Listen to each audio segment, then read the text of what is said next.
Your place is nice. It would be better if it was just us here. The shining golden signs.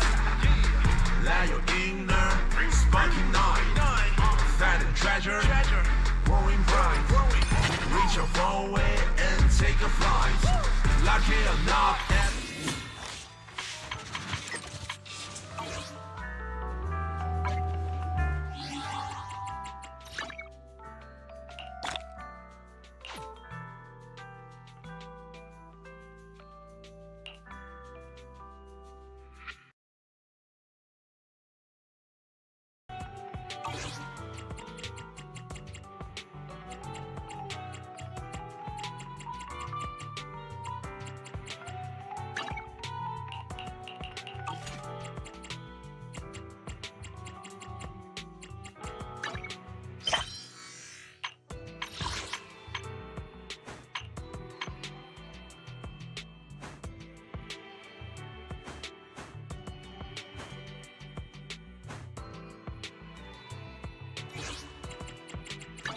Huh?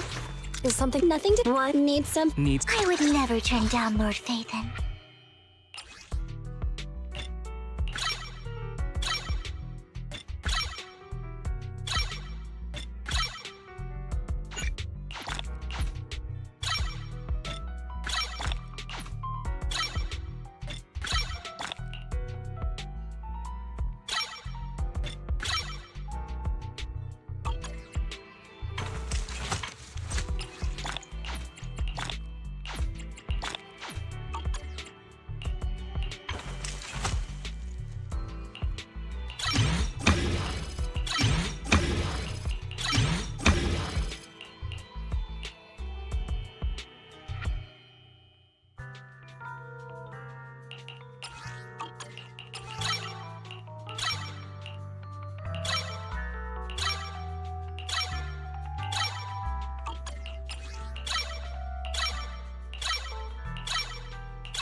I would never turn down Lord Phaethon.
Lord Phaethon, this time let me.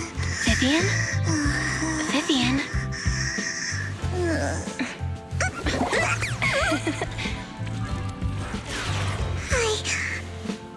I didn't disturb your sleep, did I?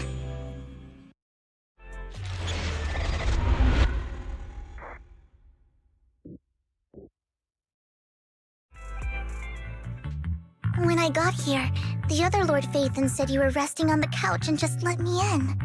I meant to keep you company while you slept, but then I dozed off myself. Ugh. I was going to sit here looking super cute, hands cupping my face. You know, like the #1 sleepy face I want to wake up to pose. I can't believe I ended up falling asleep myself.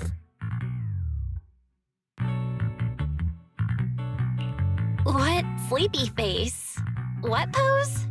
That was a lot of words in one breath. Are you sure you got enough sleep, Vivian? No, Lord Phaethon. I was just worried that I had disturbed your rest. Just being able to see you sleeping peacefully is already the highlight of my day. No, my entire month. Though it is a bit late, but... Good morning, Lord Phaethon. You're here super early today, Vivian. Is there something urgent? Mockingbird's death has stirred up quite the storm. I took some time to gather intel. It seems someone deliberately leaked the story that Hugo is an illegitimate child of the Ravenlock family, but I haven't found the source yet. Could it be Hugo's uncle, Hartman?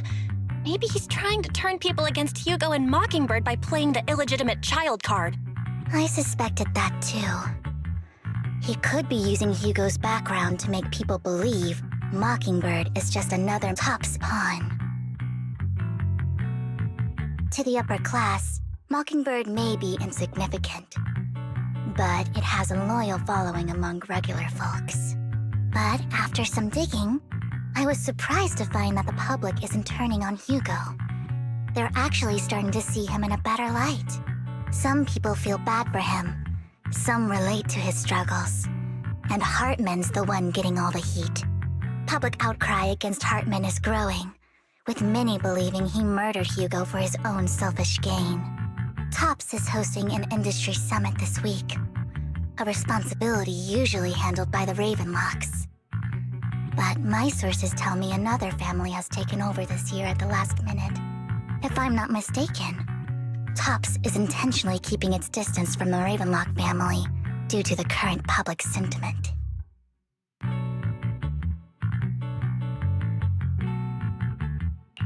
Sounds like Hartman's in a pretty bad spot right now, but we know he's not the type to go down easily. And that's what worries me. Hartman, in all likelihood, must have taken the sacrifice core. And now that he has this bargaining chip, who knows what kind of deal he'll strike with the Exaltists. Sorry for interrupting, Vivian, but I need a quick word with Belle. Oh, no problem at all. I'm sure you have important faith in matters to discuss. Take your time. I'll just be waiting outside. We can't make our guest wait outside. Belle and I will step out instead. Oh, don't mind me, Lord Phaethon. I wanted to browse the videotapes anyway. I'll be right here. Just let me know when you're done. Belle, Lycon's outside the video store. He knows Vivian is with us, so he's hesitant about coming in. He's stressing over what he did to Hugo in front of Vivian, but he really needs to talk to us. Maybe you should go speak with him first. I'll go talk to Lycon. Honestly, neither he nor Vivian is at fault. As proxies, it's our job to be the bridge between them.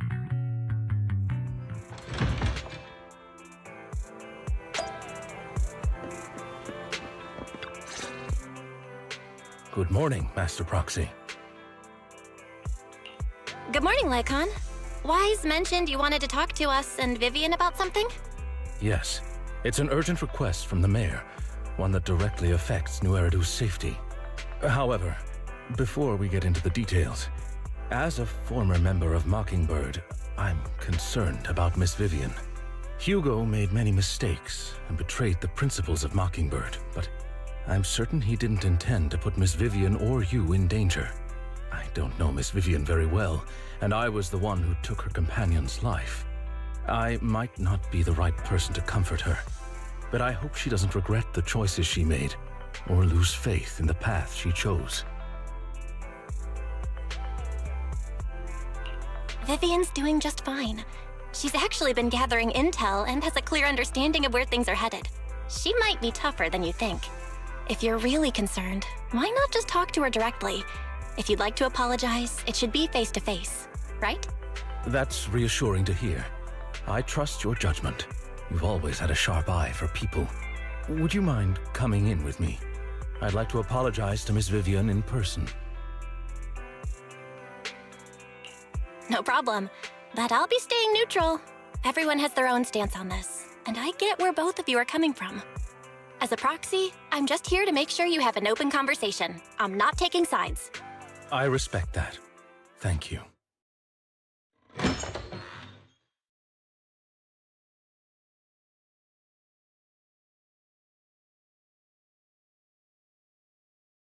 Miss Vivian, I'm very sorry about Hugo. You don't have to explain anything. I'm also part of Mockingbird. Mockingbird stands on more than just gain, so it won't fall when fortunes shift. Hugo had his fixations and ambitions. I also have things I must see through. I'm determined to get to the bottom of the Exaltists and the sacrifices. Miss Vivian, as a former member of Mockingbird, you have my deepest respect. You have my word, whatever comes next. I would never harm you or Master Proxy. As for Hugo, please accept my condolences. Condolences? That's not necessary. Mockingbird has plenty of tricks up its sleeves. This isn't the kind of act that ends so easily. Wouldn't you agree? You're right. Huh? That's it? You two just figured it out? Oh, that was fast. Master Proxy, I believe we all share the same goal. Uncover the truth of the Exaltists and the sacrifices. The Mayor has tasked me with inviting you to take on this mission, and hopes we can work together moving forward. If the Mayor wants to work with us, I trust he will demonstrate his sincerity in kind.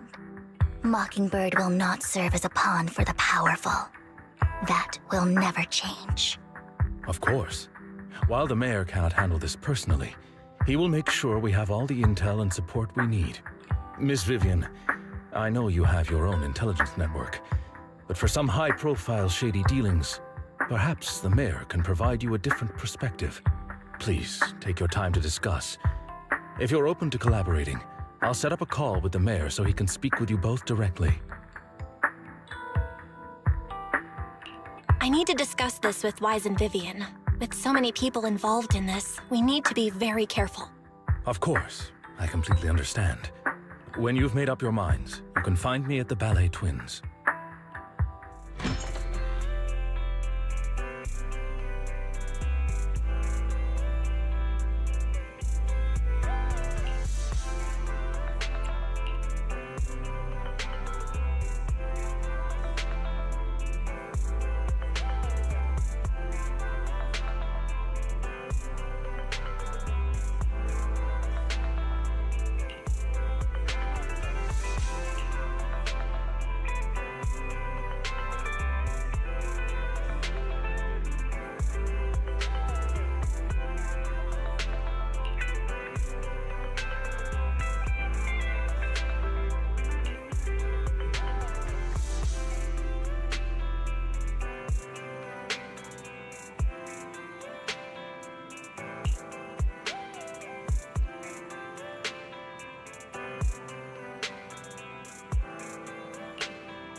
I'll connect the call to the Mayor now.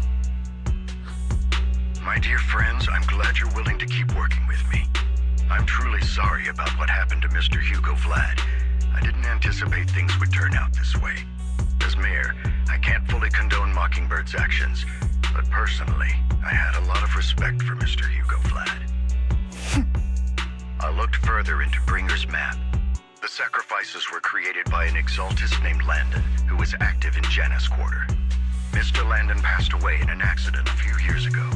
Before he died, he was researching sacrifices and was said to have created a batch of serum that could turn living people into sacrifices. The problem was, the serum wasn't stable, and after his death, the recipe was lost. No one knows what happened to the exaltist in Janus Quarter back then. But it's clear that after the leader died, there haven't been major exaltist activities in the area. Bringer's map marks the locations where the exaltists' most successful attempts at creating sacrifices were.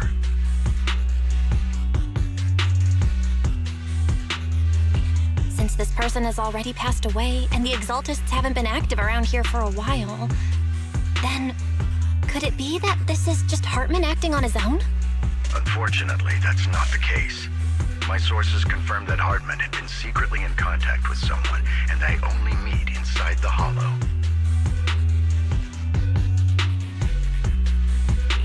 Is it possible it's someone from TOPS?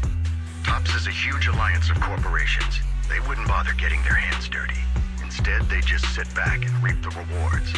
Everything Hartman is doing is to secure his place in TOPS and strengthen his power within the Ravenlock family.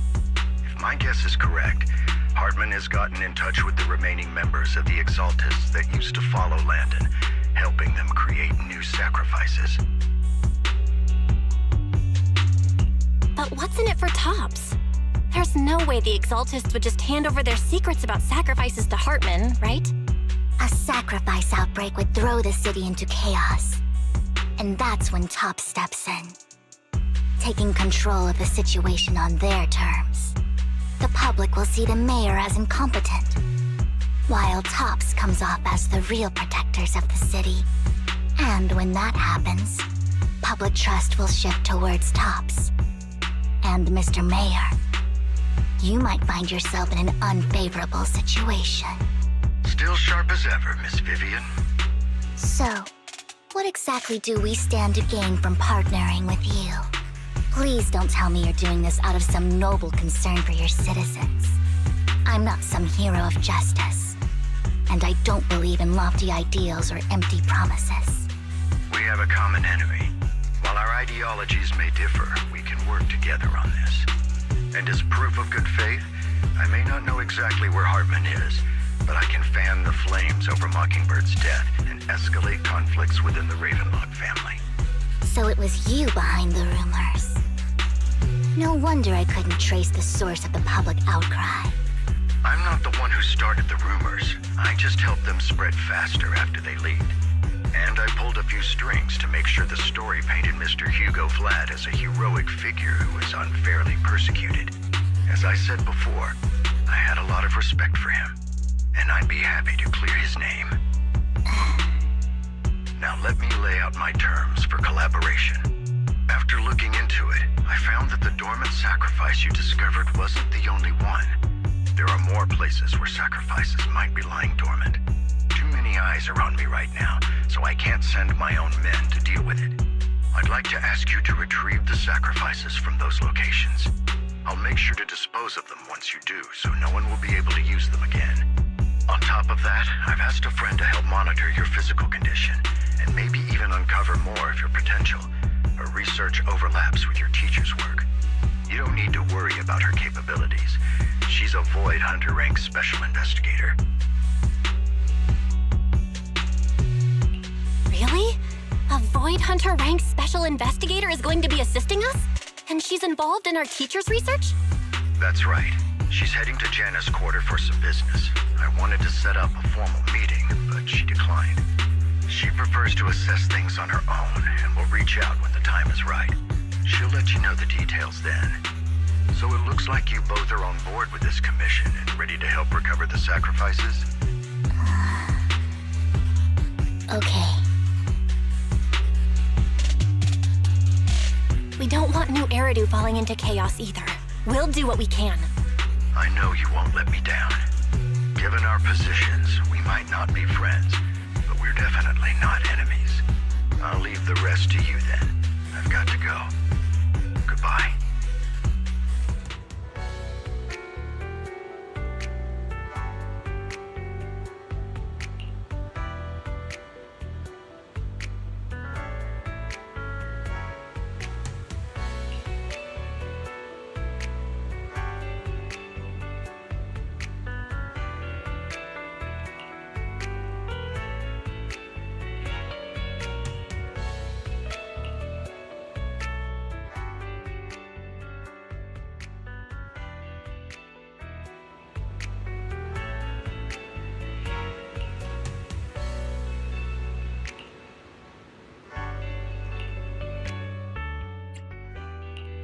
Huh? Is something the mission starts?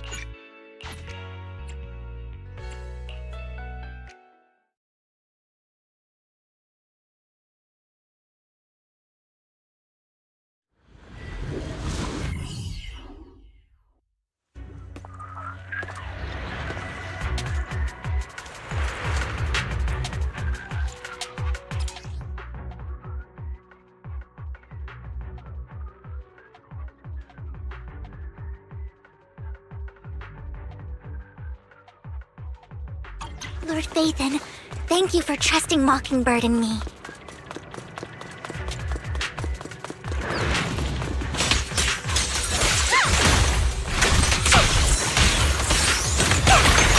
Don't touch me.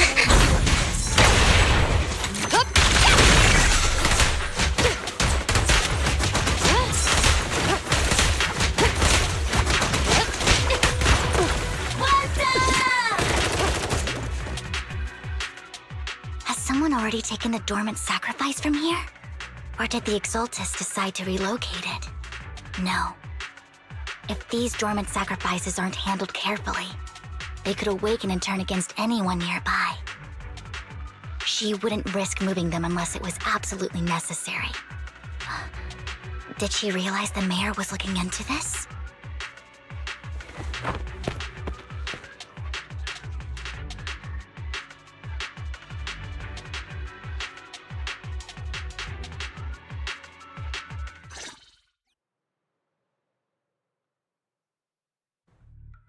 Did Hartman just make up this intel to get a shot working with us at Tops?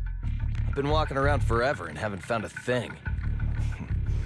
The Ravenlocks have always been a shady bunch. No surprise they've gone downhill over the years. I heard they were pretty loaded back in the day. What kind of business did they run? No clue. On the surface, their businesses seemed legit, but who knows what was happening behind the curtain. Probably something with the sacrifices. I mean, how else would he know about the dormant ones left around here for years? And he was so sure that even if those original sacrifices didn't work out, he had a backup plan. Backup plan? What could that be? Well, that's beyond me. I just happened to overhear something while I was next to Mr. Edmund one day. What's Tops planning to do with all these sacrifices, huh? For research? Do you think we'll ever have a normal life in the Hollows? Don't ask questions you shouldn't be asking. All right. There's nothing here anyway. Let's leave the Hollow and report back on what we found. And we'll make it just in time to clock out for the fieldwork shift. Let's get out of here first.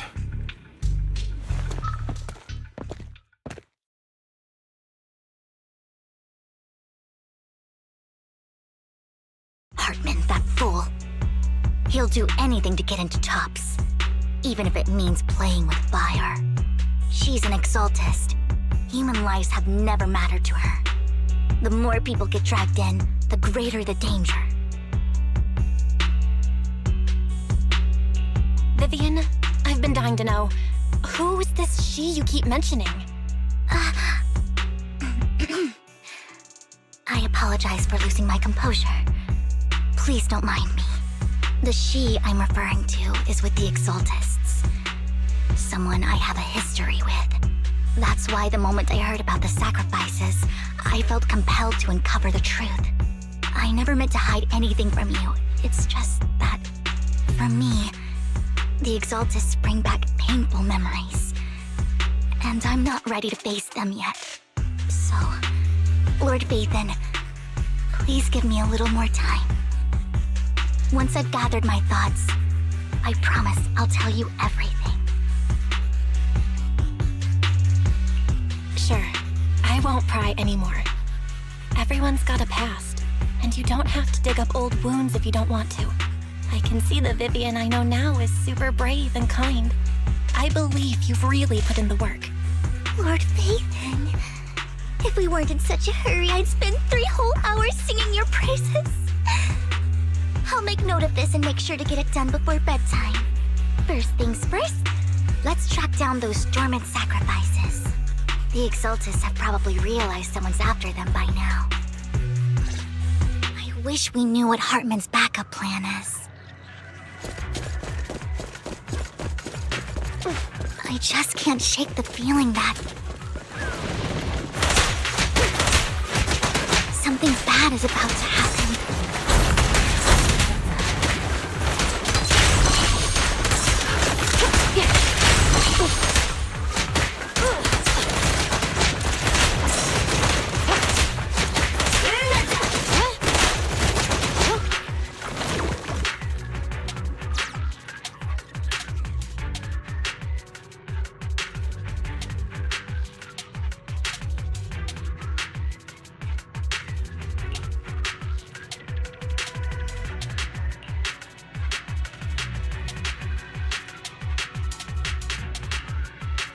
Hugo may have done terrible things, but he had his reasons. Mockingbird might be seen as the bad guys by a lot of people, but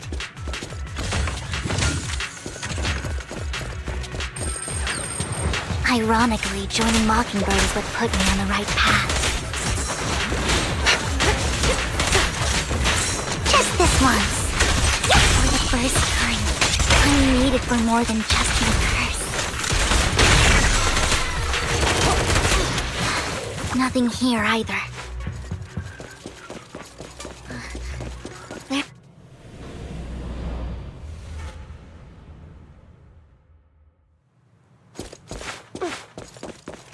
My turn. Fool. I knew it was you, Vivian. Camille, what are you doing here, sis? Are you destroying the dormant sacrifice? Vivian, don't call me sis. I'm not your sister. Are you trying to stop the Exaltists? I never left the Exaltists. You know what Landon did back then. Lord Landon did it for the Creator. His methods may have been extreme, but they were necessary. Back then, you walked away. You should do the same now. We didn't meet today. Take your friends and leave. What's wrong? Are you being forced into this? I can help you. Help me? Like how you helped her? Vivian, you're crying. You see me, don't you? No, You haven't changed a bit, Vivian. No need to hide your tears. I know exactly what's ahead for me. You've made your choice, and I've made mine. One last piece of advice. Stay out of this. She loathes you. I won't tell her we met today. Don't show yourself around us again. Camille!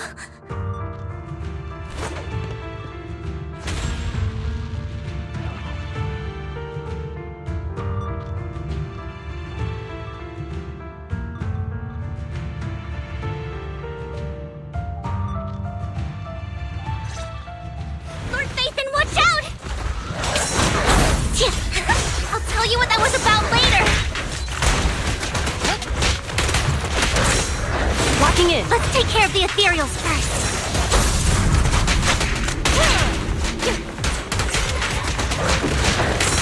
Allow me.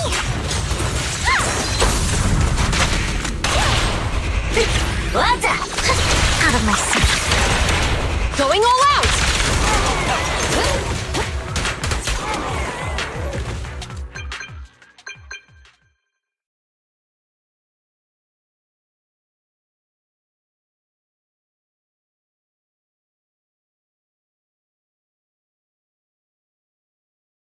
You two took longer than I expected. Did something happen? We searched the coordinates the mayor provided. Most of them were already empty. No dormant sacrifices. Camille, the Exaltists have been actively destroying the dormant sacrifices. The Exaltists? There's no reason for them to go after the sacrifices, right?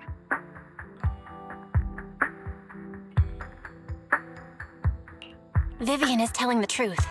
I saw it too. And one of them is someone I once knew. I thought she would leave the Exaltists after Landon's death, but she stayed. Do you have a history with the Exaltists, Vivian? When I was a child, I stayed with the Exaltists for a while. Back then, Landon was one of the most respected figures among the Exaltists in this region. A lot happened, and after Landon died, I left. I can't turn a blind eye to the sacrifices. I know all too well how many lives have been lost bringing them into existence. Ever since I learned a sacrifice had appeared in Janus Quarter, I haven't been able to stop worrying. I won't let history repeat itself. That's why I asked Hugo to investigate, starting with the Sacrifice Corps. Vivian. Please stop. I'm not looking for comfort. I'm just recounting the story for you to understand the situation. We've got bigger things to focus on.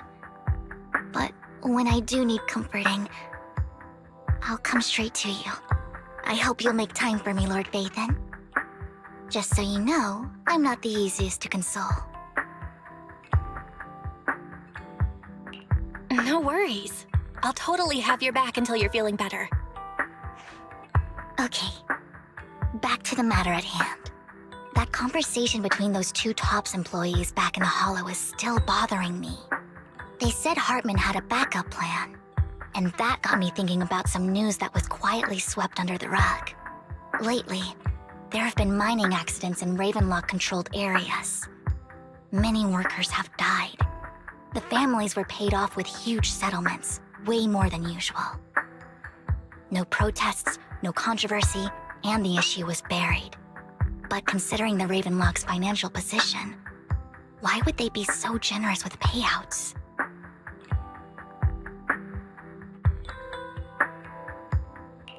That sounds sketchy.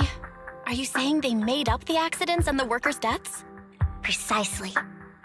I don't think those workers died in mining accidents. I'm planning to reach out to some old friends, see if they've heard anything about this. Do you have time, Lord Vathan?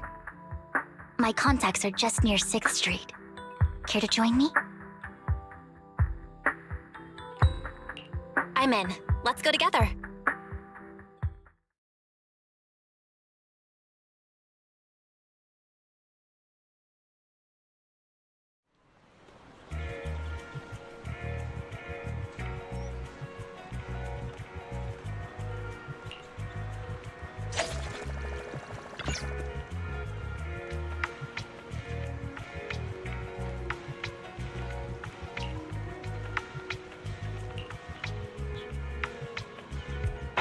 An old friend of mine said she has some new intel.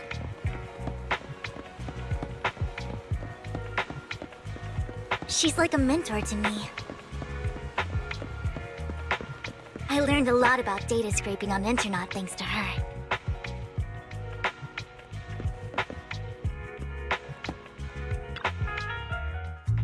Rain! Long time no see.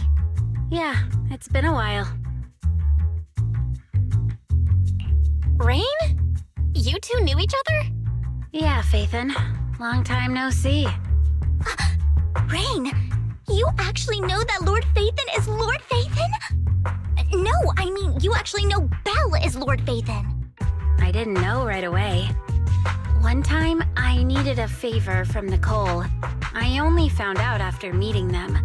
I mean, who would expect a legendary proxy to be running a video store for a living? Oh, by the way, your idol... Rain, let's not bring up old stuff. Lord Vathan wouldn't be interested in that. Why are you all tense? Right! Lord Phaethon lives on 6th Street too, and might know your idol. Remember when you traced that post on Internaut to 6th Street and actually went to check it out? And you came back all bummed, spouting nonsense. Like there was only a black cat at the location, and maybe your idol is actually a talking cat. Or something like that. I know that black cat. I'm always sneaking at snacks. Lord Phaethon, please, let's drop this topic. Come on, Vivian. It's been years and you still won't say who your idol is. If you'd just let me, I'd have tracked them down ages ago. I get it. You want to find the person who's important to you on your own. But you've tried so hard already. It's okay to lean on me a little, you know. I'm sure your idol won't hold it against you. I shouldn't have come to see you. Huh? What's wrong? Hey, Rain. Vivian said you might have some new intel. So let's get to the important stuff first. All right, let's get down to business. Here's something I'm pretty sure about. The Ravenlock family's claim that those missing workers died in an accident? Don't buy it. The last signal from those workers was near the Hollow. Then communication went dark. I think they were taken into the Hollow. And yesterday, I picked up that the Ravenlock family secretly hired some people to search the Hollow's perimeter. I caught a weird distress signal from someone and managed to track down the source. When I tried to reach out, the signal cut out completely. The last trace of the signal was near Lumina Square. Finding someone in real life isn't really my thing, so that's where you come in. Okay, we'll check things out. You just said this is something you're sure of. Do you have anything you're unsure about? I dug up some info online, and one thing stood out. A few days ago, there were some creepy sounds coming from an abandoned warehouse by the port. The place was locked up, so no one could see what was happening inside. Not sure if it's related to your search. If you don't find anything useful around here, it might be worth checking out. Well, that's all I have for you. Thank you, Rain. Don't get all emotional on me now. I'm just helping out a friend. This one's on the house. Consider it payback for the favor you did me last time. But if you still want to find your idol, hit me up. I've been curious for what... Alright, don't worry about it. I'll manage it myself. Stop being so nosy, Rain. Nosy? Nah, just professionally curious. What kind of person is worth all this searching, huh? But honestly, whoever they are in real life, they've become a part of you. You've come a long way in this search, Vivian. I much prefer the person you are now. So if you find this person, don't chicken out. Go meet them. People will appreciate you for who you are. Rain. I might not care about the real world or what it'll be like, but I hope everyone I know can live a good life. I'm counting on you to save the world, guys. All right, I have other business to take care of, so I'll leave the rest to you.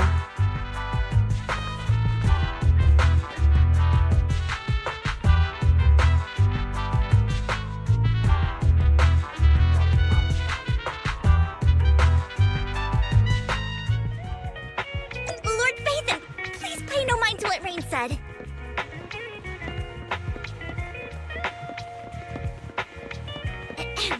That big guy's up ahead. Let's hurry.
missed it too.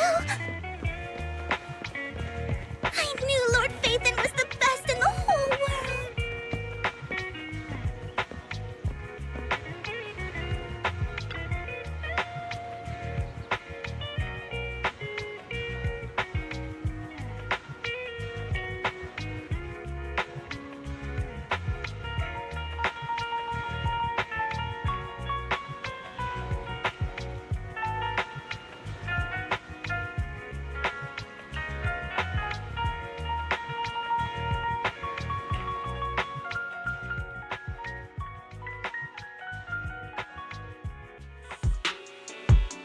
Don't take me back, please. I was wrong. I know I messed up. I don't want your money anymore. Please, no. Calm down. Who are you? I won't say anything. Just let me go. I don't know anything. I swear, I know nothing. We are not PubSec, the HIA, or the Ravenlock family. We won't force you into anything. There's no need to be afraid. What do you want from me then? We simply want to know where the Ravenlock family took you and what they made you do. I can't say. I can't tell you. I have a family. They'll hurt them. You never saw me. Please, just stop asking. Don't you wish to see your family? I don't deserve to see them. It's my fault. I was greedy. I did this to myself. But your family must miss you dearly. I'm sure they won't blame you. No, it's my fault. It's all on me. I don't want to drag them into this. If the whole ship is sinking, no one on board can escape. I'm just a nobody. And right now, there's nothing I can do to change anything. If you care about your family and friends, now is your chance to stop the disaster before it's too late. Even a butterfly flapping its wings can send a tsunami surging across the ocean. No one knows how this will turn out. But if you do nothing now, the only thing waiting for you at the end will be regret. We're not here to turn you in, and we won't force you to confront them. You'll be safe with us. I'll help you return to your family. But you must tell us precisely what happened. Hartman offered a huge amount of money, looking for workers to go into the hollow to guard something. The money was way too good. We all kind of figured something wasn't right. I thought it was just smuggling or guarding some kind of illegal ether resources, so I signed up. After we sent in our applications, Hartman's men took us into the hollow. The first place we went, there was a strange box. When we got there, they handed us some pills, saying they'd improve our aptitude for ether, for us to last longer in the hollow. But after I took them, everything went fuzzy. Something was definitely off about those pills. When I woke up, I saw my coworkers dead in front of me. And there was blood all over my hands. They said something about me being a good experiment, moved me somewhere else, and locked me up. They wanted to inject me with something. I got scared and didn't know what was gonna happen. But then a blonde guy found me, gave me a carrot, and let me go. So I escaped. I didn't want to kill anyone. I don't know. It wasn't your fault that your coworkers died.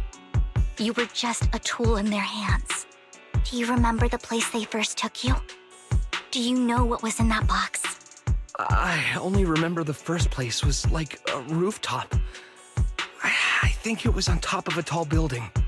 What exactly was in that box? I can't remember. I'm not lying. Those pills they gave us, they make you hallucinate. I took just one and my mind felt like it wasn't my own. My memories turned into a blur. I'm telling the truth. I'm not trying to run from my mistakes. I just really can't remember what happened. I know you're not lying. We'll arrange for your protection. You can rest easy and recover, and your family won't be dragged into this. Once this is all over, you will be able to reunite with them.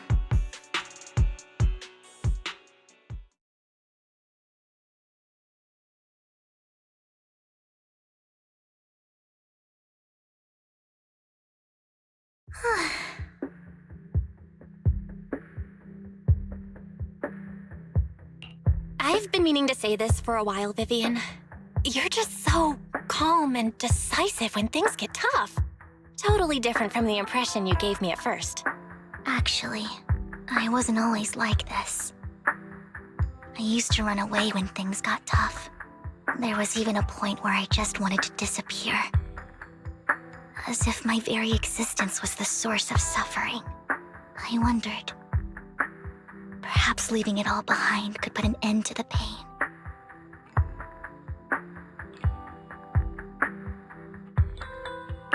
Whoa. It's hard to imagine you like that. I mean, you had this super intimidating vibe when we first met. Well, I was on a mission at the auction when we first met. And just as Rain said, I've come a long way from who I used to be. Speaking of Rain, it's still wild to me. I never thought you and I would have mutual friends. And you even know one Denny Boo. Can you believe we might have passed each other so many times without even realizing it? Enough about me. Tell me more about you, Lord Phaethon. Where have you been? And what have you experienced? Looking back, I feel like I've been through a lot lately. My brother and I even lost our Phaethon account. Oh, everything started when the Cunning Hares took something from the Red Fang gang.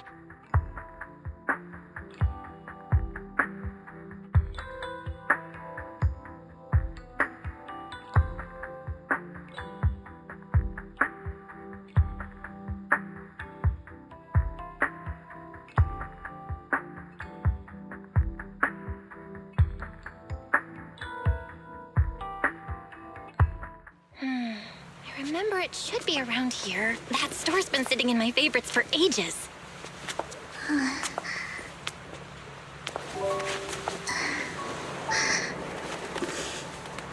Lord Phaethon! What's up? I've seen that black cat on 6th Street. That harmonica in the outer ring you mentioned. I've heard it before, too. I've even been to the monument outside Hollow Zero. But none of that was a coincidence. It was me.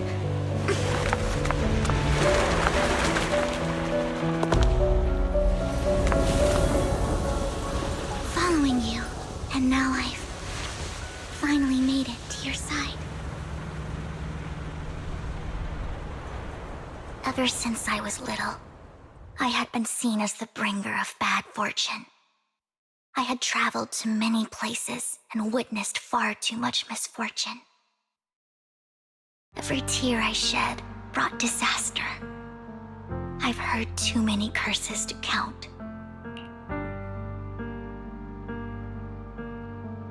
I loathed my tears as much as I despised my own existence. Wherever I stayed, tragedy followed. I had roamed too many places, and each time, it ended the same way. I didn't know where I could go anymore. One night, I stumbled upon a post discussing me. Whether they knew me or not, everyone seemed convinced that I was the source of the curse. Some mocked me with cruel intent. Some wished I would vanish, and others speculated maliciously.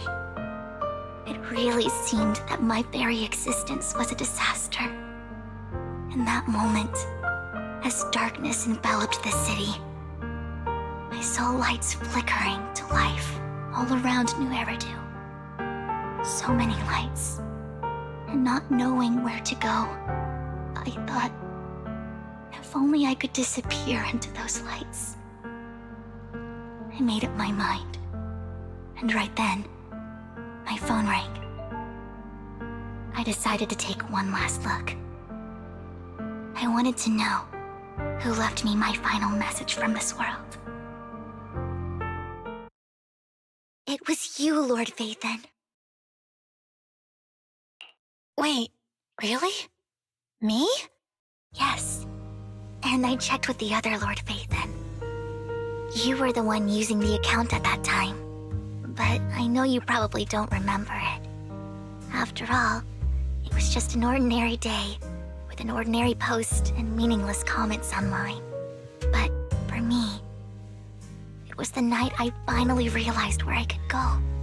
I wanted to walk the paths you had walked, see the sights you had seen. And then, one day, share it all with you, face to face. What did I even say in that comment? I can't remember off the top of my head. Well, you'll have to figure it out for yourself. I'm not telling you. Huh? No! So, Lord Vathan, thank you. Not only for that comment you made that day, which was a silver lining for me, but also for giving me the courage to become who I am today. The Vivian standing right in front of you now. Lord Vathan, I truly like who I've become.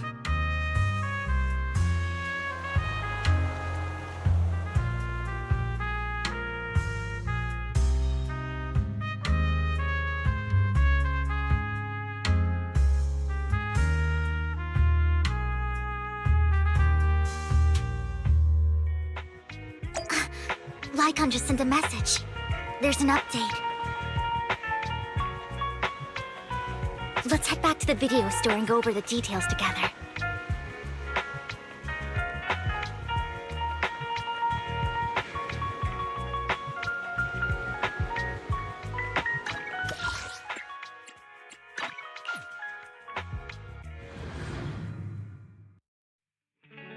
Vel, you're back. Lycon told me he wanted to meet up with us online to discuss things when you returned. I'll call him now. Master Proxy, Miss Vivian. The gentleman Rena brought back has stabilized and calmed down now. Based on his account, we've identified where Hartman is hiding the core. He also mentioned that Hartman plans to trade the core with a group of people. We suspect that this group consists of members from the Exaltists. I knew it. Now that we have the location, it would be splendid if we could seize the sacrifice core before they do. Precisely. We hope you can head to the location as soon as possible to secure the sacrifice core. We've got this. I have other matters to attend to, so I'll leave the retrieval of the sacrifice core in your capable hands. The mayor's friend that he mentioned before will also be assisting you this time. The target coordinates have been shared with her, and she'll meet you there. Please ensure your safety, and I wish you all the best.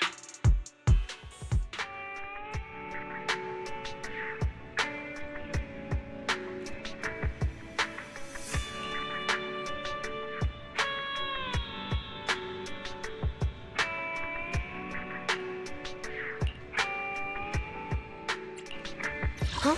Is the Officer 148, Juyuan, ready?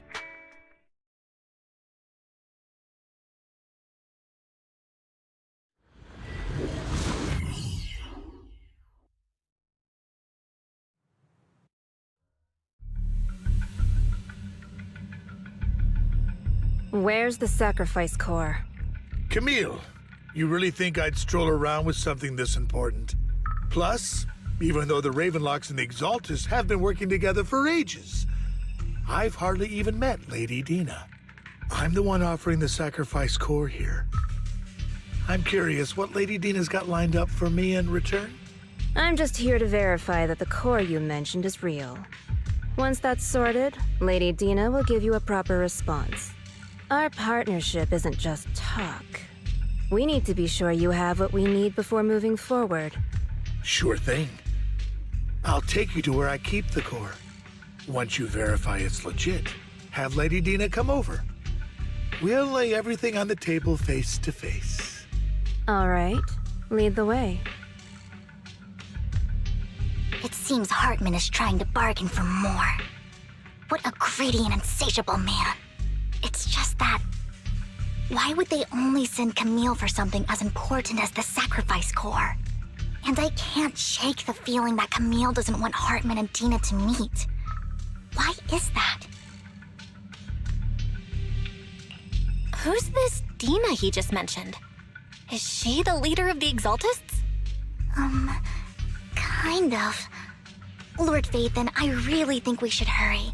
We must get to where Hartman keeps the core before anyone else does. I've got a shortcut planned, but there are gonna be ethereals along the way. I'll let you handle them, Vivian. Don't worry, Lord Vathan.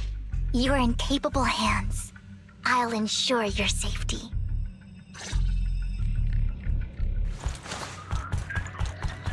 Ethereals! Stay away from Lord Vathan!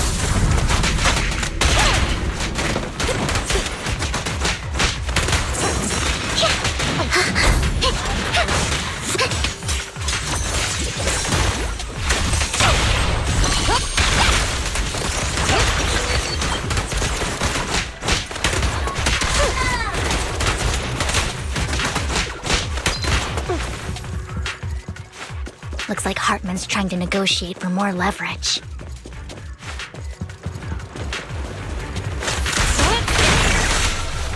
Let's get out of here before we're spotted. Sustain fire!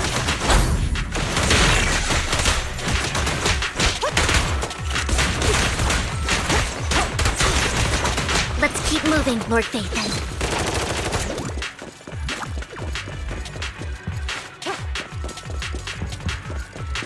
Leave the enemies to me, Lord Vathan.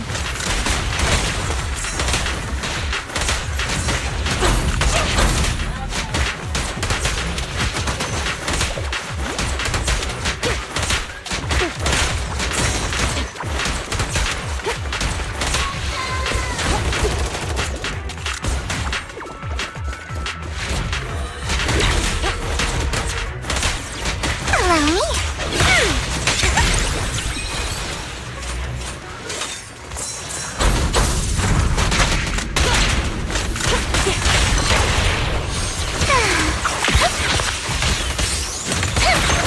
Ambush!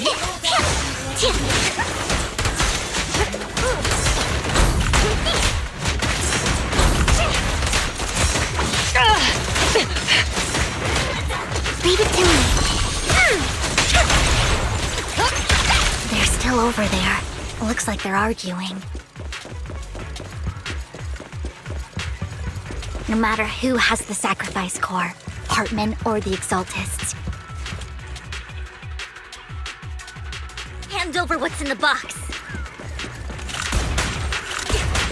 Or we do this the hard way.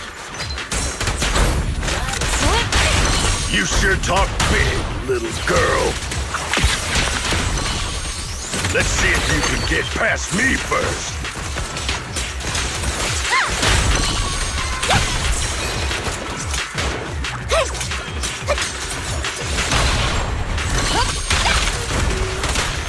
Let's hurry. Lord Vathan, the box is empty. So Hartman never kept the core here to begin with? How did you even find your way here? Where's the core in the box? What did you do with it? You call this keeping the sacrifice core safe?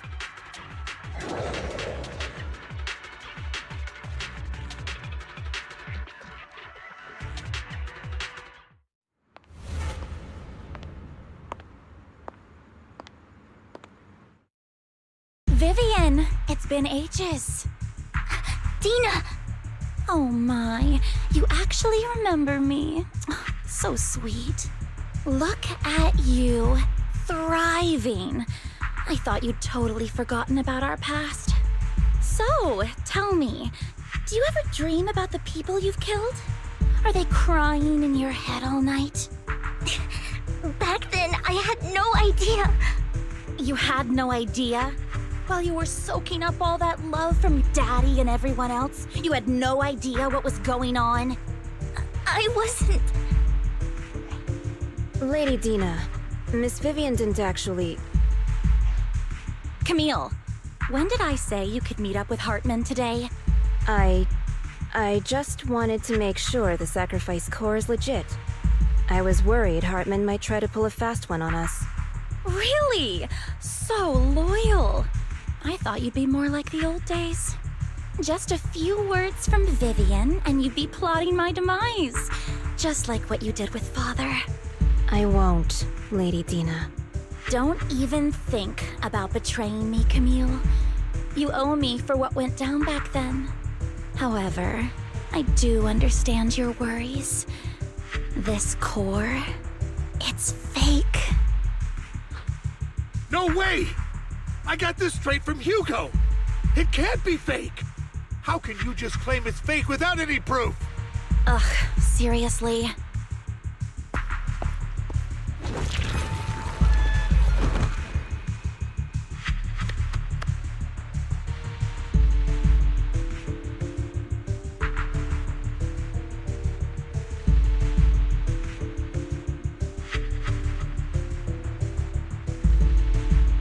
The sacrifice core can max out the ether particles within human bodies in no time at all. But look at your little subordinate. How uncouth. He's making noises like some animal. Can you shut him up? So annoying. The masterpiece Father made for the creator isn't this worthless piece of junk you're holding. So, the real core. Vivian, where do you think the sacrifice core is really at? I don't know. If I knew where the real core was, I'd destroy it without a second thought. Dina, you understand what the sacrifices are. And you know those who were blessed should not have to endure such horrors. Oh, they shouldn't have suffered those horrors. Weren't you the one who decided if they'd be blessed or not? If it weren't for your tears, how would they have encountered such misfortune? How self-righteous, Vivian. Their fates were in your hands. It was you who brought disaster on them. Landon just needed an excuse. He needed someone to blame. Whether I shed tears or not, he'd treat living beings as mere subjects for his sacrifice experiments. Dina, you know all of this. Landon even went so far as to sacrifice you. Shut up, shut up, shut up! Father did it for his great cause. Vivian, why do you always mess everything up for me? Everything! You did it before, and now again! You just had to ruin my plan. I was so close to fulfilling Father's last wish. If you don't give me the sacrifice core, be prepared to become food for the ethereals. I told you I don't have the sacrifice core. Otherwise, I would have destroyed it already. Lord Phaethon, find the right moment to retreat. She can be quite unpredictable when her temper flares. Oh, really? You don't have it? Then I suppose there isn't a reason to keep you alive.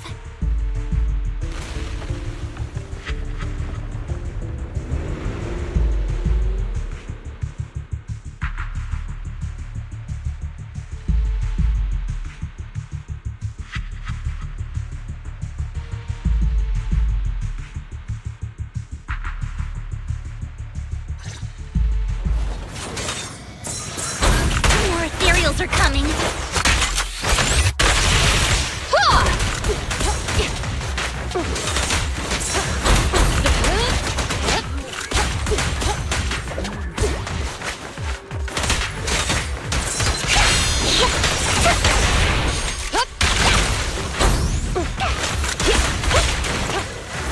Too many. No chance to get out of this.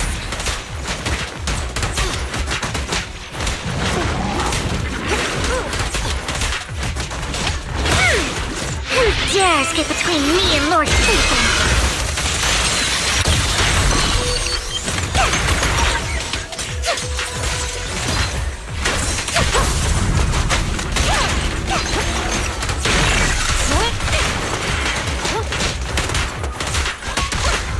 Locking in. Oh my. How deep? Stay away from Lord Phaethon! There are so many.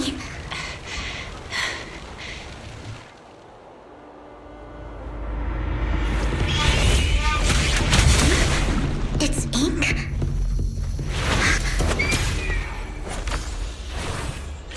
Shun Palace, good fortune, closed gate, safety. What? An evil miasma gathers here. Another place of conflict. If you wish to avoid disaster, then head southeast.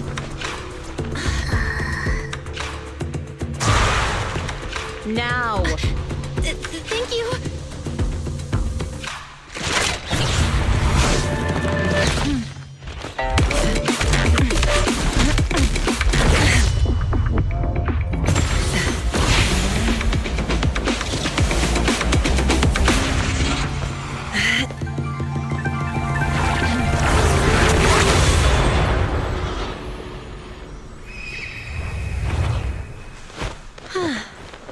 Finally, peace and quiet.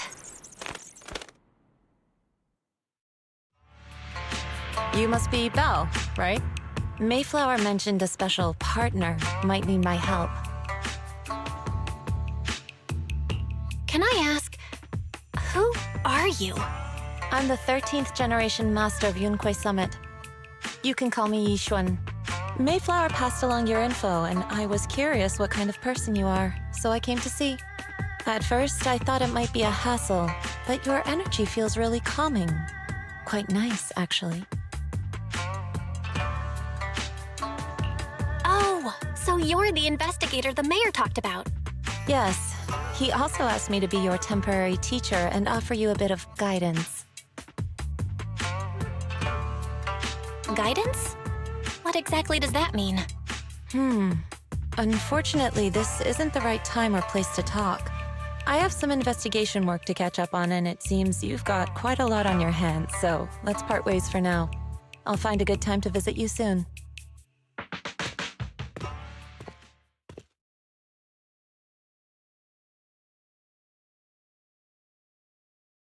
I'm so sorry, Lord Vathan. I'm just not feeling very well. I think I'll head back for now. I'll investigate the sacrifice core and reach out once I find something. You definitely need some rest. Let's get out of the hollow.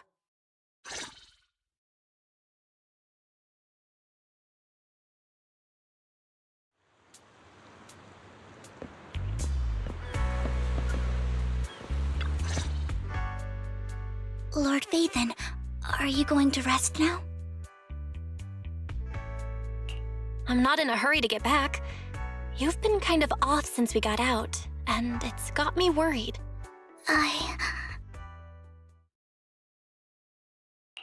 If something's bugging you, just spill it if you want to. I'm a pretty good listener, you know. I didn't mean to keep my past from you, Lord Vathan. When I was little, people thought I brought misfortune, so no matter where I went, no one wanted me around for long. Then, one day, Landon adopted me and brought me to the Exaltists. There, I met Dina, who was so kind to me, treating me like a dear sister. She told me her father, Landon, was a great man who'd one day make everyone stop fearing the Hollows, so all life could live freely inside and outside of them. Tina helped Landon pick people for the blessing, and everyone in the Exaltists respected her greatly. Those who received the blessing would have a better ether aptitude, allowing them to enter the Hollow freely without fear of sudden disaster. Back then, Dina would chat with me every day, always about the Exaltists and her father. But things between us shifted when Landon asked me to step in for Dina. Landon told me I didn't only bring misfortune, and that if I listened to him, I could actually help people. After that, he'd take me to meet people, and if I shed tears, he'd give them a blessing medicine. Those who got the blessing could dodge calamities. At first, I was ecstatic, thinking I could help others. I shared my joy with Dina, but that was when she started to pull away from me.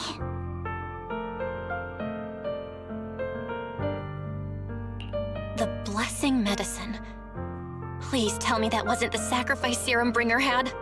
Yes. To be precise, it was an early version of the sacrifice serum. Landon's medicine wasn't stable. The medicine Landon developed could boost abilities quickly, but also sped up the development of ether corruption. In the end, Most people turned into ethereals, and a few became sacrifices, losing all human consciousness. The ethereals were killed while the sacrifices were given to the higher-ups of the Exaltists. The Exaltists wanted the sacrifices to hold human consciousness, so Landon's medicine was seen as a failure, and he gradually lost influence within the Exaltists. One day, I saw Dina, and tears streamed down my face. In a bid to save his reputation, Landon decided to let his own daughter receive the blessing. I had always thought that getting the blessing was a good thing, until I saw terror in Dina's eyes that day. That evening, I broke Landon's rules for the first time and followed him out of the Exaltist's residence. I trailed him to the Hollow, where I witnessed someone who had been blessed becoming corrupted. In the end, that person became an ethereal. Then, without hesitation, Landon killed him. Before Landon returned, I went back to the residence and snuck into his study. And there, I uncovered the truths I just told you. And just a few days later, it was time for Dina to be blessed. I wanted to save her and stop anyone else from getting deceived. So, that day, I told everyone present that Landon should be the one to receive the blessing, not Dina. At first, Landon argued, and no one believed me. But, in front of them all, I looked at him and let my tears fall.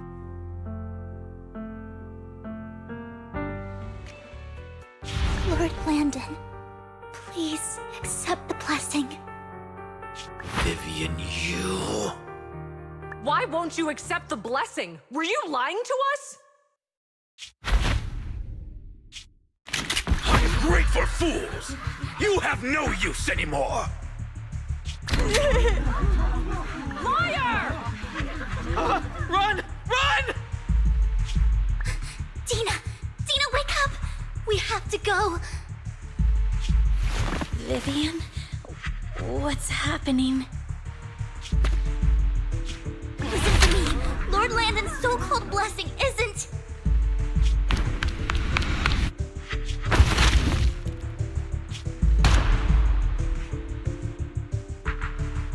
Father!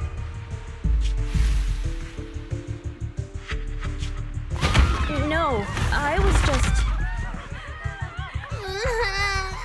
Mom, I want to go home. It's got nothing to do with us. This is just what happens when you don't accept the blessing. Vivian, was this you? Dina, I just didn't want you to accept the blessing. Everyone who does ends up... I just don't want to lose my father. You knew? If you knew what he's done, you... He's my father. He's all I have. Stop being self-righteous, Vivian. You only ever bring misfortune.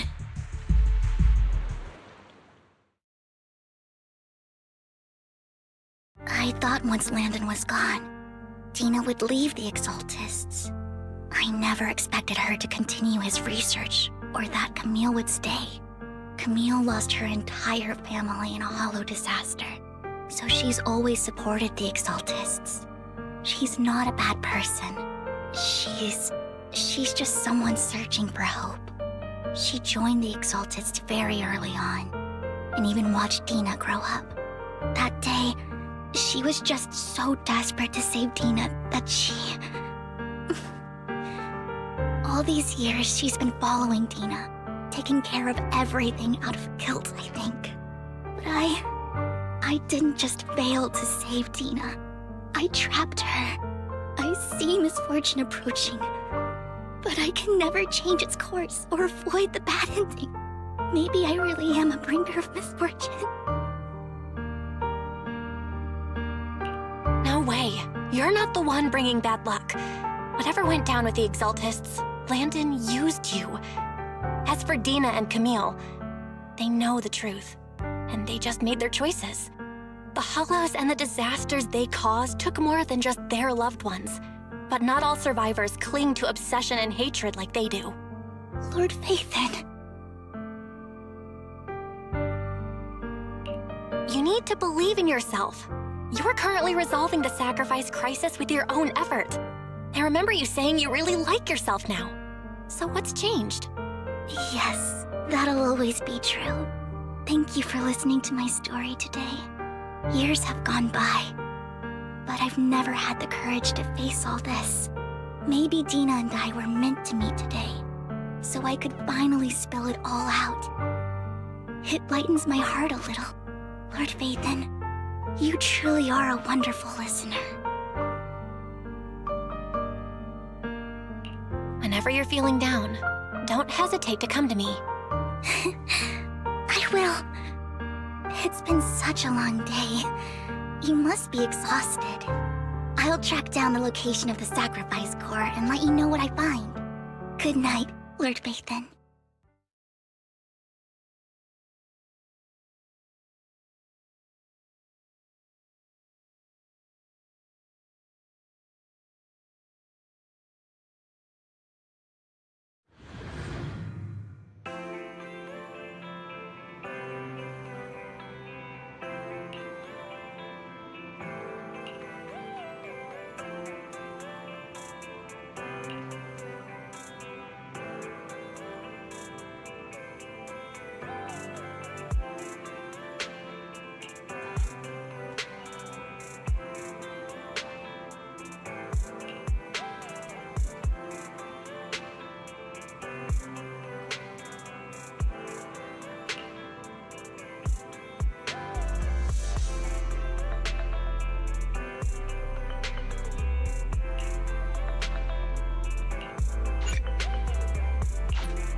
Shawl, I didn't expect you to be working here.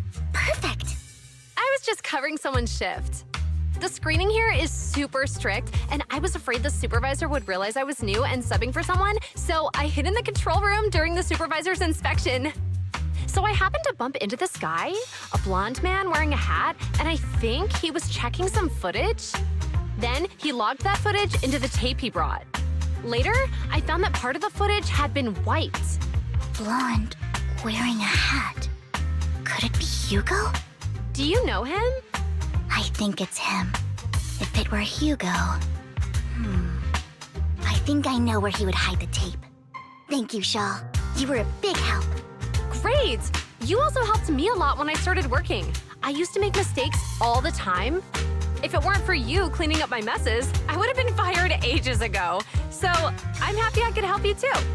All right, go ahead and do what you need to do. We'll catch up another time.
If I'm not mistaken, you and Vivian share the same goal.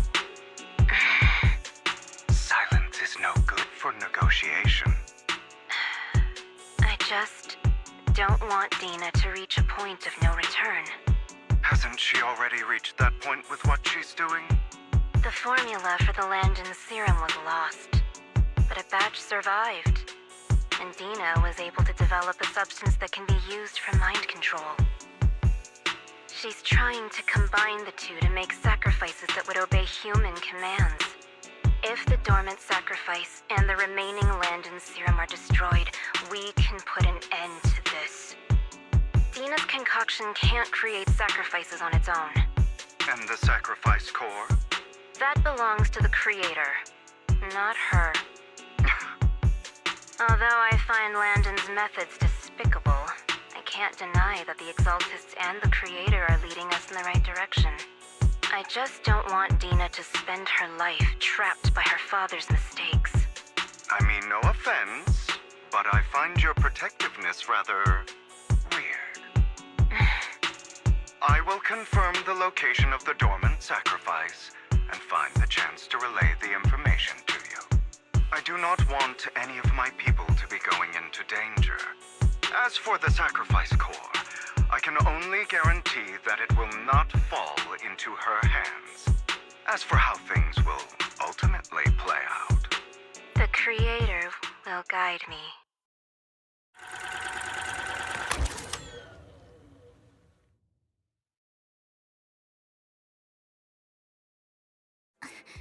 Camille was actually destroying the dormant sacrifice? Now Camille's actions make sense.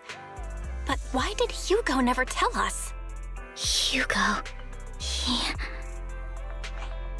Val, Lycon said there's something urgent he needs to discuss with us right now.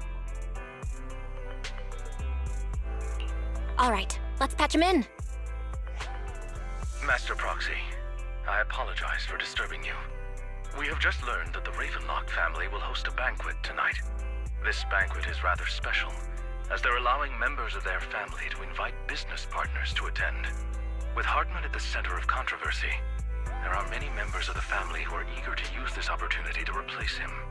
The mayor has been spreading rumors of a young tycoon who inherited a sizable fortune and is looking to partner with a person from an old and influential family. This information has lured a young man named Burton from the Ravenlock family. So, you want me to pose as this tycoon and use Burton to infiltrate the banquet? Correct. And Hartman's study is also located within the venue. I see. Hartman's study might hold valuable information. So, what should I do? You can attend as her +1. +1? Lord Phaethon, please go with me! Master Proxy, it seems Miss Vivian requires your presence, so... Yes, just your presence will help me immensely!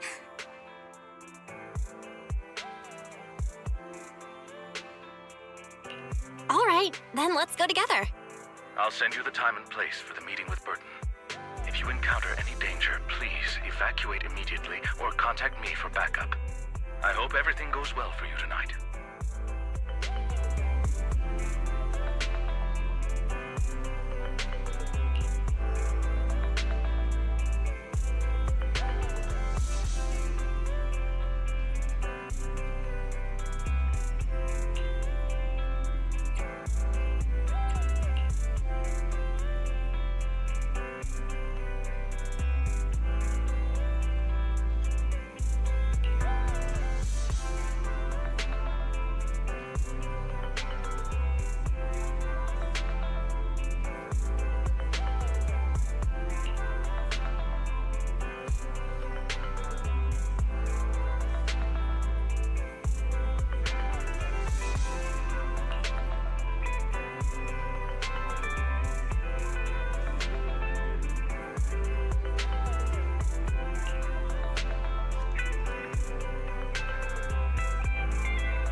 Miss Banshee, I believe I've shown you my sincerity.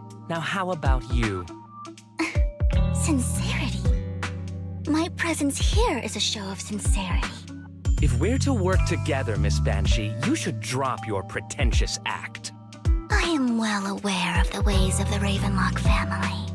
If I were to come empty-handed, I probably wouldn't even be able to make it out the front door tonight. Since I agreed to come with you, and even brought along my most precious companion, does that not show my deepest sincerity? No need for such an off-color joke. Our door is always open for those coming or going. We both know what's what, so let's cut the small talk. I know far more about how the Ravenlock family made their fortune than most here.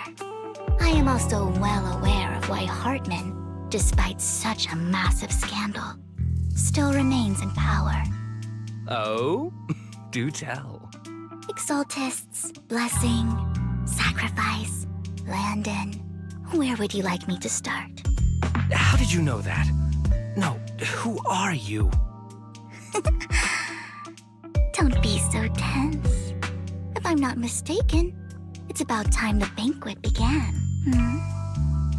My companion and I are practically famished. Is this how you treat your guests? By letting them starve? Perhaps when we've had our fill, we'll remember where the sacrifice is hidden. You know where the sacrifice is? So, can we go get something to eat now? And I'm also looking forward to receiving a special dessert from you. We can discuss what you wish to know while we enjoy dessert. Of course. I wouldn't let such an important guest discuss matters on an empty stomach. As for dessert, I will prepare it myself, and I guarantee it will satisfy you. I'll come find you later. I wish you a pleasant evening.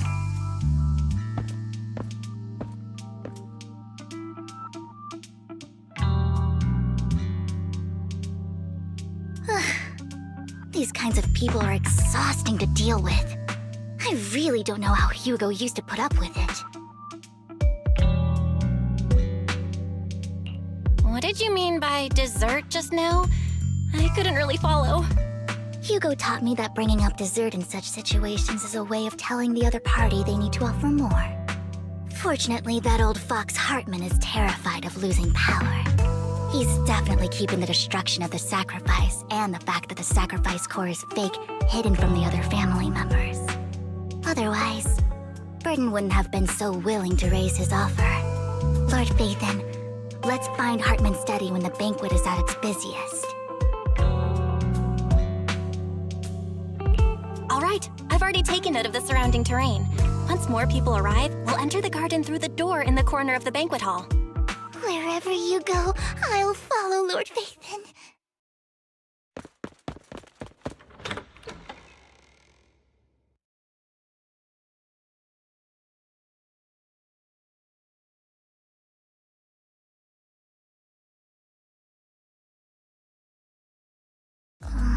Isn't this going a bit too well?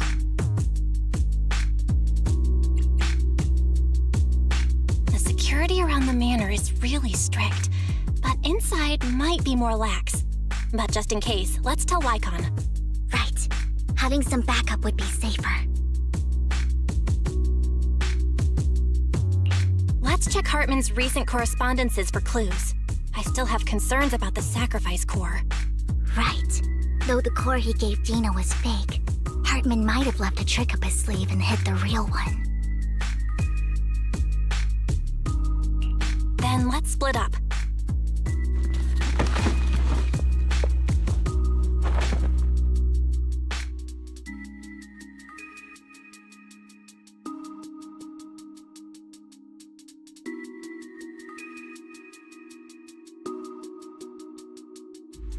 Esteemed guests, is the catering at the Ravenlock family banquet not to your satisfaction? So much so that these two distinguished guests felt the need to come to my humble office to scavenge for food. Don't want to come out? Well, after all, you don't have long left. Burton, that greedy idiot, fell for the mayor's trap. But I never expected that he would bring you into my territory. I suppose I should thank him. Otherwise, I would have had to go to great lengths to eliminate you. Vivian, Phaethon, give Hugo my regards. Tell him I shall be taking the wealth and power of the Ravenlock family for myself.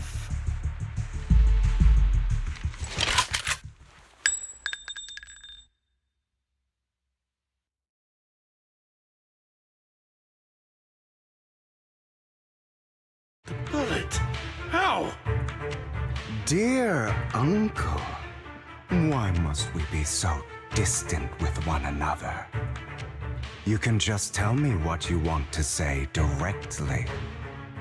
Hugo! Impossible! You're... Uncle, you must know a Ravenlock will never stop until they get what they want. Did you really think I would be defeated so soon, when I have yet to trample you into the dirt? You filthy bastard! You only know how to resort to these petty tricks! Petty tricks?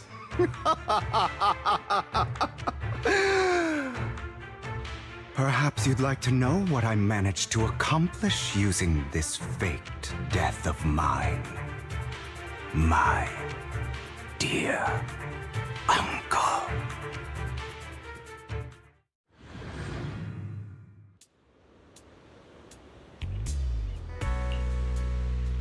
Faking my own death.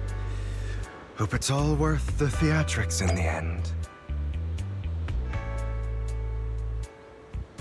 It was just to keep Hartman off my back, but maybe I went a little overboard.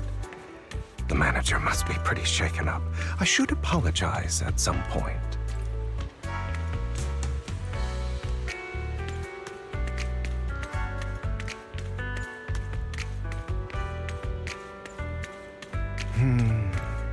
Guess I'll also bring Lycon along.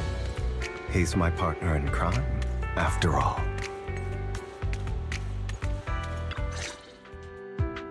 You're taking longer to rest than I expected. Lycon, you think too highly of my physical capabilities. Well, thank you for your cooperation. I must say, if nothing else, at least your acting skills have improved. Why do you look so angry? You should be happy. We pulled that off together with flawless teamwork and managed to fool everyone. Drop your foolish facade. I'm glad you still remember the code we set all those years ago. And thank you for ensuring your sleight of hand didn't deteriorate. Oh, right. I should also thank the blood bag hidden in my clothes and our other props. Do you remember when we last used this trick? It was probably ages ago. Sometimes I really don't understand you. Have you never thought about what the consequences would be if I didn't understand your code? If I decided against helping you? Or if I just couldn't control my strength properly? You'd understand it. Of course, if things really did go awry, I had alternative plans. You wouldn't be so arrogant as to think I'd bet everything on you, would you? You're insane. No, I'm flattered. So what exactly is the purpose behind all this? Surely after going to such great lengths to erase your own existence, you don't just plan to hide here and reminisce about the past with me. Don't try to brush this off. I've already helped you enact your plan. Tell me the truth. Don't get your tail in a twist. I have more plans that require your assistance, so naturally I would not hide anything from you. Simply put, as things stand, whether as Hugo Vlad or as Mockingbird, I am doomed to die. Seems you've made quite a few enemies. As a member of the Ravenlock family, I negotiated with Edmund and managed to obtain resources from Tops for my future plans. I also confirmed what attitude they held toward your master, the Mayflower family. Meanwhile, I used my identity in Mockingbird to strike a deal with Hartman and gather information on their collaboration with the remnants of the Exaltists. That's where I got my intel on what Bringer left. Oh, by the way, the crime declaration letter that your dear mayor received, that was also sent by yours truly. He's probably figured that out by now, right? Though I'm not sure if he told you. The mayor learned about the sacrifice attacks through his own means, but lacked an opportunity to take action. That warning letter was precisely what he needed. You aren't hopeless yet. How delightful. In short, I'm more well-informed than your lot because I get around, dealing with all these different important figures. But of course, it comes at a cost. It's only fair. After all, you can't hide the smoke from a wildfire. Rather than trying to carefully tame it and risk setting yourself alight, it's better to let it burn free. When I helped you put on your little act, killing you in front of everyone, you left the sacrifice core to Hartman. That was intentional too, then? Oh, yes. And it worked like a charm, didn't it? Now no one cares for me anymore, and all eyes are on Hartman. A perfect situation for keeping the Ravenlock family in check while dealing a cutting blow to the Exaltists behind them. Another crucial point is Vivian and Phaethon. I must sever any ties they have with me or Mockingbird. Although I feel bad for Phaethon about what happened, but it had to be done. That's the only way they would be safe, allowing the plan to continue. I noticed that you never turned your blade toward Master Proxy. So, those words you said back then were also... I will bloody my hands. I will carry the weight of my sins. I will become the Abyss. Obviously, it was all an act. My acting has always been impeccable, as you know. Hugo, you're taking such a tremendous risk. Why? Would you believe me if I said it's for justice? But unfortunately, it's not.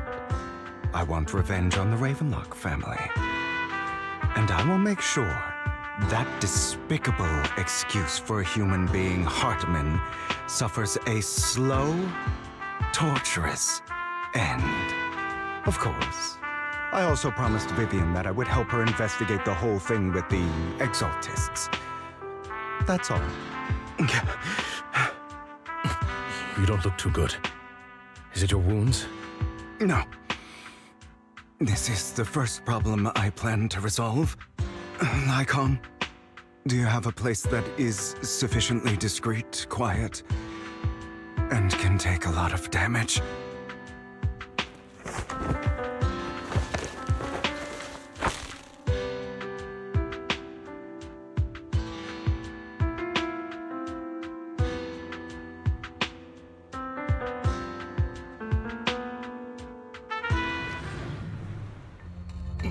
What exactly are you doing? Don't look at me like that. If I didn't have to do this, I wouldn't. Hartman recently obtained a bizarre substance, most likely from those crazy Exaltists. After use, it allows control of the victim's mind, to some extent. You were dosed with it? To be more precise, Lycon, I deliberately allowed Hartman to put this drug in my cup to facilitate our previous collaboration.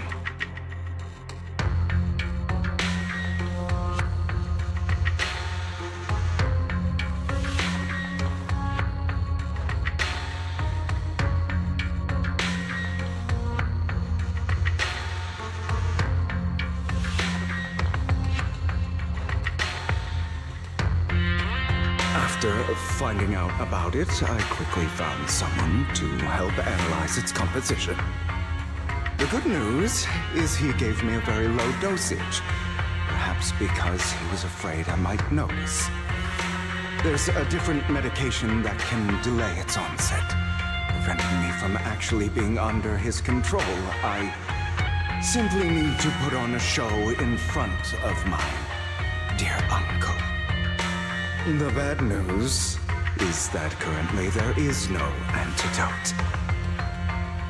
When I delay those effects, however, they will accumulate and erupt when my body reaches its limit. It may even break my mind. And that's exactly what's happening now. I need to endure those accumulated consequences. So, I will lock myself in this room for however long that takes. I've tied my limbs to prevent me from smashing this place or accidentally hurting myself. Anyway, after you leave, do not open this door, no matter what you hear. I recommend seeking professional medical assistance. This is advice I received from a doctor. Or are you saying you don't believe I can make it? So, Icon, come find me here at the scheduled time. All you need to do is smile and await my victory. What if I want to stop you? You know you won't succeed. You never have. And you never will. Well, time is short. Let's begin. I understand. Don't die, you stupid bastard.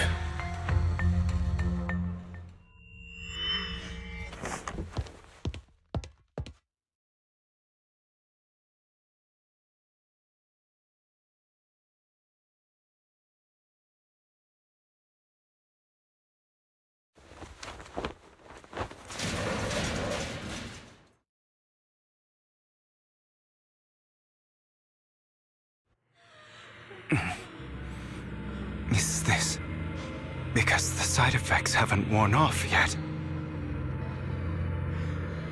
The icon's late. I'm surprised. Or is something wrong with time itself? Looks like someone's over there. Might as well go ask.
It's all your fault.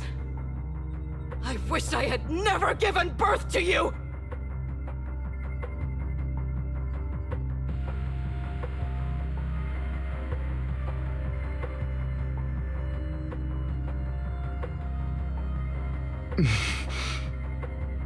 Oh, everything will get better if you just die, right?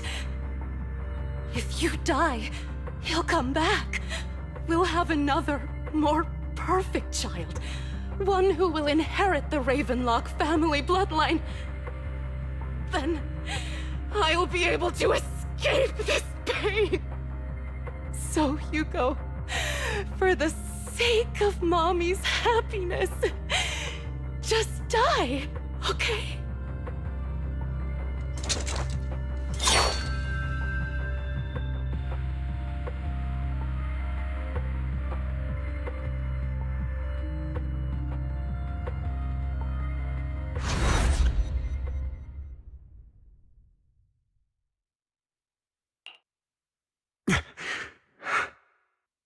So, I wasn't awake yet after all. That's because you don't want to wake up again. Who are you? I am you. Hidden deep within your heart. Your most true self. You want to kill her, don't you? Your so-called mother. Every time she beat you without reason, when she tried to gouge out your eyes, when she sold you into that hell, laughing all the while. You wanted to be the one to end her life. Why not admit your hatred? As you are, you can hunt her down and make her pay for the living hell of a childhood she made you suffer. Yes, I hate her. I hate her because she was foolish and shallow, greedy and stupid. I hate her because she doesn't deserve to be a mother. She did everything she could to try and get into the Ravenlock family, believing she could live a life of luxury without having to do anything and never realizing she was a pawn, discarded from the very beginning. So she chose to blame me. Blame me for my heterochromia. Blame me for my very existence. But I won't kill her, because I know it won't change anything. She was incapable of loving me, just as she is incapable of loving herself. Have you been brainwashed by that dog? Keeping up the act of being some magnanimous and forgiving fool? Don't compare us. I've simply come to understand love or hate. I make my own choices, and they have nothing to do with anyone else. She sold you to the Ravenlock family for a huge sum of money. She used that money to start a new life without you. While she was indulging herself, you were going through hell in the Ravenlock Manor. Does it not torment you? Do you not feel the hatred? Do you not want to demand answers? Kill her. Only by killing her can you be truly free. For a long time, I thought the same way. But now, well, I want to make a different choice. Stop lying to yourself. You never had a choice. This weak-minded thinking will only lead you to failure.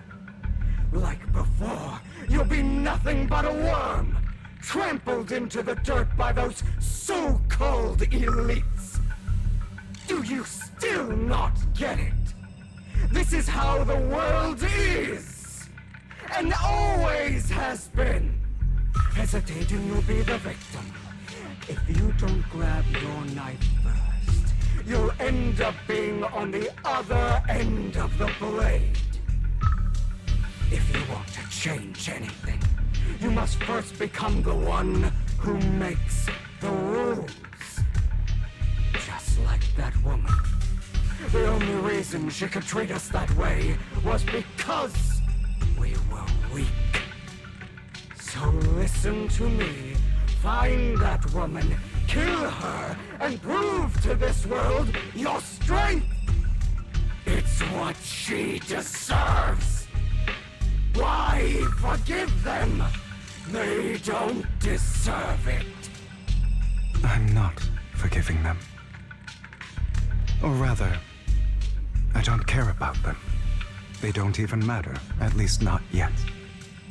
You know, Perhaps the person I hate the most, the one I truly cannot forgive, has never been someone else, but rather my weak, powerless past self who could do nothing but hide inside a closet and cry.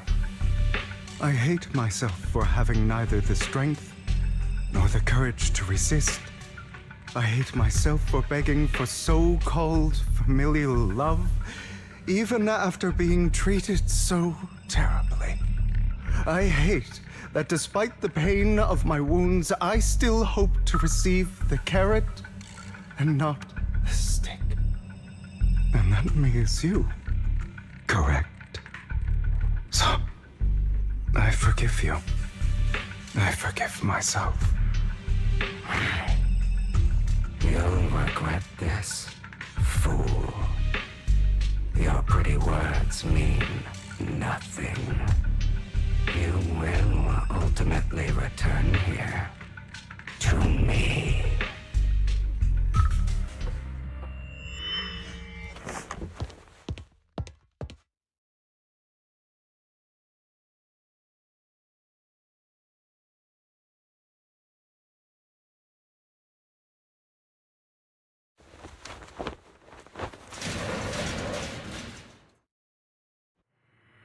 I see.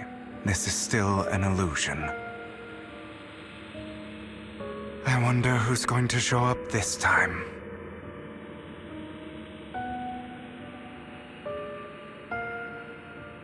Brother! Hugo, let's play hide and seek! I'm already hiding! You'll find me, right? Like you always do! Serena.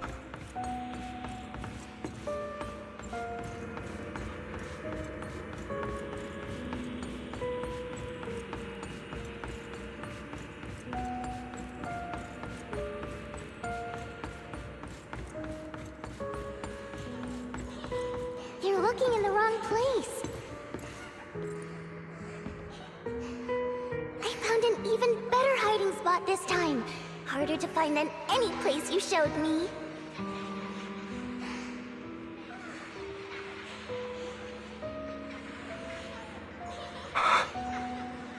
Hey, Hugo. Do you ever wonder why I had to die?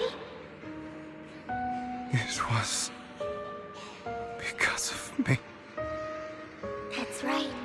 It was because of you. It's all your fault.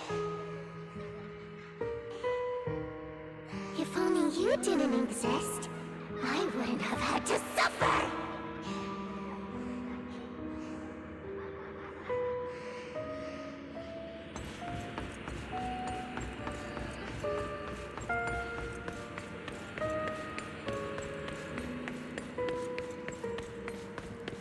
Still looking in the wrong spot. I can't believe you still haven't found me after all this time.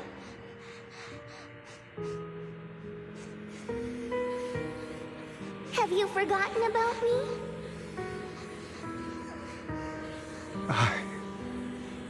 I haven't forgotten. It's okay. I'll forgive you. I'll still be nice to you, just like before.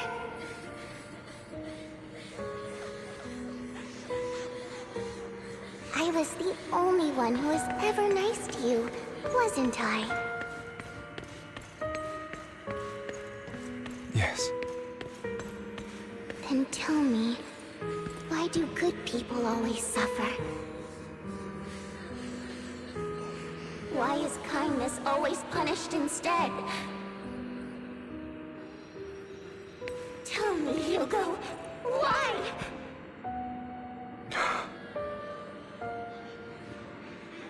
Hugo, are you lost? Go back the way you came. I left you a surprise there.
I told you that you would eventually return. We meet again, my friend. I told you, I am you. The side of you that you've always tried to deny existed. Of course. I know. This time it's about Serena. Right? Yes, your half-sister. And the only child in the Ravenlock family who was kind to you. Unfortunately, it was her kindness that led to her untimely death. It was my fault. I don't like the way you blame yourself. Because that means I'm to blame as well. And I don't think I did anything wrong. Your mother sold you to the Ravenlocks. And your father, he saw your talent and wanted to use you to push the other children into competing with each other. My brothers and sisters wanted to get rid of me from the moment they first saw me. In their eyes, you were no more than a slave. But Serena dared to treat you, a slave, as if you were human. And so, she was fated to die. They tried to kill me many times, but I was careful, and they did not succeed. So they killed Serena, who was weaker, an easier target, and pinned everything on you. Serena died in your place. Those cruel brats thought that by reporting this to Father, they could use it to get rid of you, a rival who threatened their positions. Yet, not only did Father not blame you for the incident, he praised you for it. In this world, only the ruthless, cruel, and merciless can stand at the top. And that's exactly what you managed to live up to, no? You found a perfect opportunity thereafter to catch the ringleader of the group who framed you and almost beat him to death.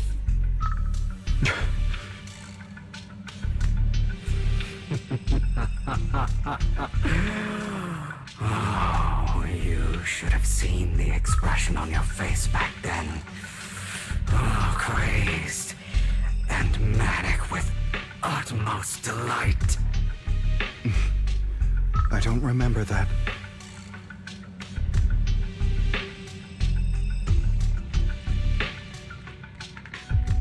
Here you go again, trying to deny your desires.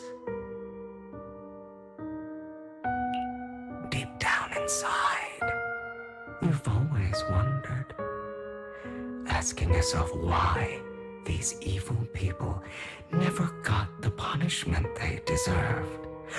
Why the world is so unfair.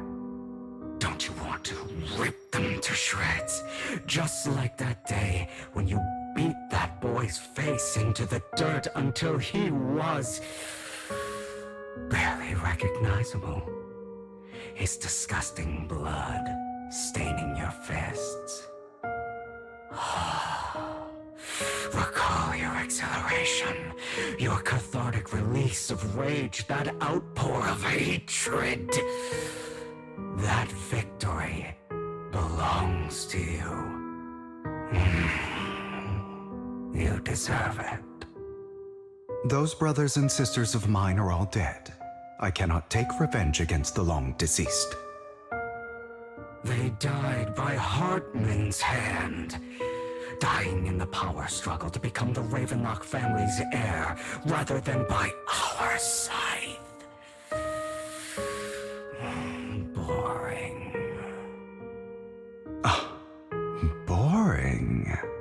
I find it hilariously ironic.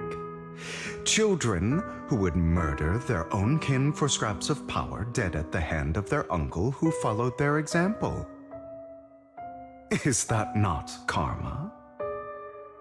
Power struggles pitting kin against each other, betrayal, suspicion, and hatred between people of the same blood.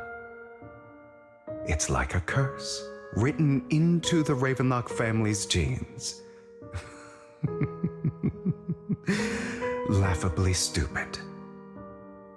Don't forget, my dear, that the same blood flows through your veins.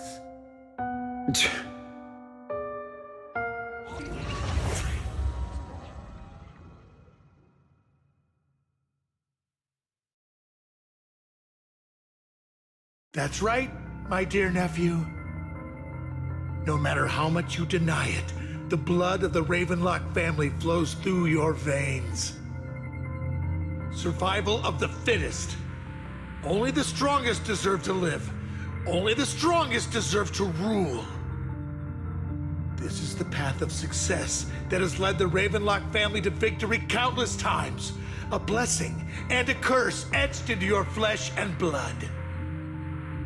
As long as you live, you'll never escape the mark of family. You are destined to one day become someone like me, like your father.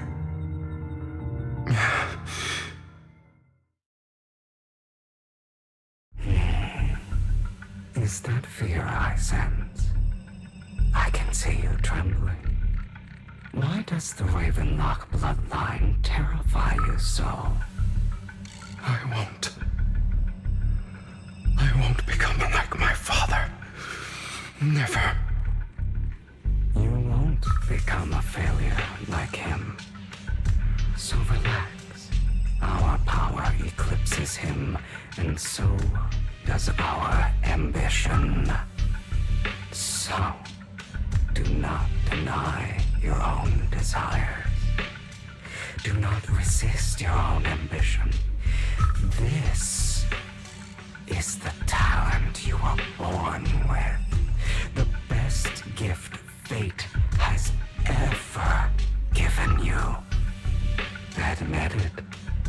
Deep within your heart lies a spark, yearning to ignite a raging inferno that will burn everything down.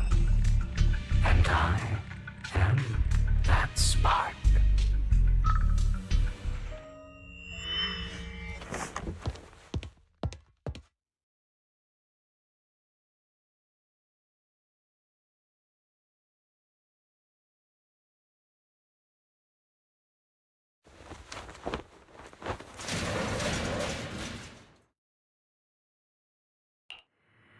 Lycon. Never thought I'd be this genuinely thankful to see you.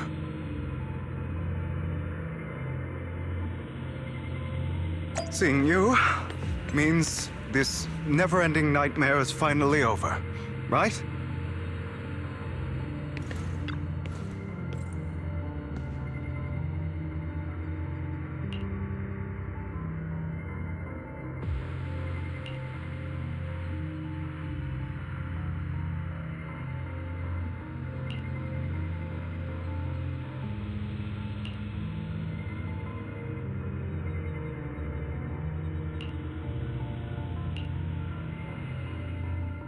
I don't want to hear something like that from you. You have no idea what that man, my father, is really like. A person who stops at nothing for their own interests and ambitions. Just like what you're doing right now. And what do you think I'm doing this for? All of this was part of your plan. You knew where the Ravenlock family was going to be, so you set Mockingbird's target there. To seek revenge, you plotted to assassinate your own father, but he was too vigilant, and you failed. After almost being assassinated, your father was furious and locked everyone in the hall, but was unable to find the assassin. And what a coincidence that a hollow disaster just occurred in the vicinity. So he used it to eliminate all the unfamiliar faces there, turning them into victims of the hollow, an easy feat for the Ravenlock family. So, the one who killed innocents was my father, not me. You knew what choice an extremist like him would make, and you used the chaos to once again attempt an assassination. This time you succeeded. You killed your own father at the cost of innocent lives. Admit it, Hugo. You don't care about anyone else. The only thing you care about is your revenge. How is that any different from your father? Enough. I'm tired. I may hate him for betraying me, but he wouldn't say something like that. What? You aren't Lycon. You're the other me, hidden deep within my heart.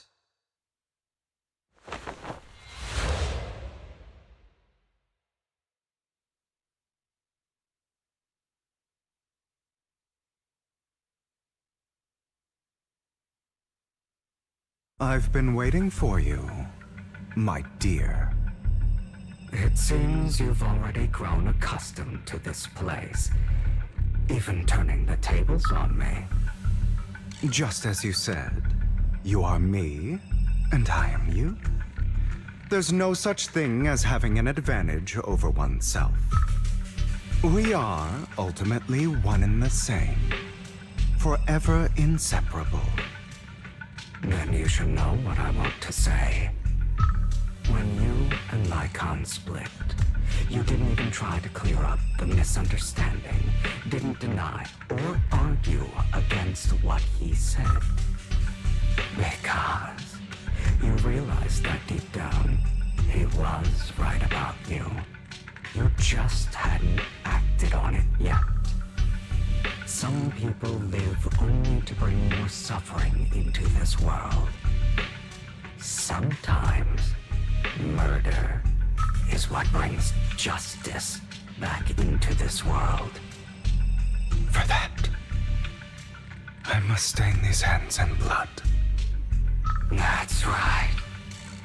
Just like what you said before you faked your death. Were those words really just an act? To slay the dragon, you must first become one with sharp claws, winding fangs, and strength enough to destroy anything. You know the truth better than anyone. If you hadn't hesitated and instead seized the first opportunity to kill your father, none of what followed would have happened. Innocent civilians wouldn't have died. Your partner wouldn't have lost an eye and both legs trying to save people. And Mockingbird would have never gotten to that point. You can save more people. Save good people. Save more lives than the evil ones you take. I've spent countless hours in regret over that incident. So why not submit to your true nature? You want to be the judge, jury, and executioner of this world. And you can. I wasn't responsible for Father's death. The true mastermind is my uncle, Hartman. His schemes to kill the head of the family were all so he could take control. Mockingbird was simply unlucky enough to get caught up in it. So, for a behemoth like the Ravenlock family, with its roots so deep, a single person's death, regardless of who that person is, wouldn't change anything. Of course, whether it's Tops, the Mayflower family, or even the entire world, it's actually all the same. I refuse to be dragged down by pointless hatred any longer. You foolish Do you understand the power of hatred? Have we not come this far precisely because of it? Or are you going to follow Lycon and Jack's twisted logic? Come on. You don't actually trust anyone?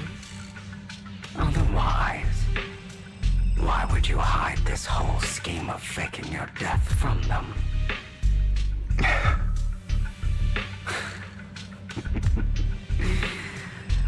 You've built an impenetrable wall around your heart, keeping everyone out. Of course you are right to do so. No one in this world can be trusted. Always. All you'll receive is hatred from your own blood and no love.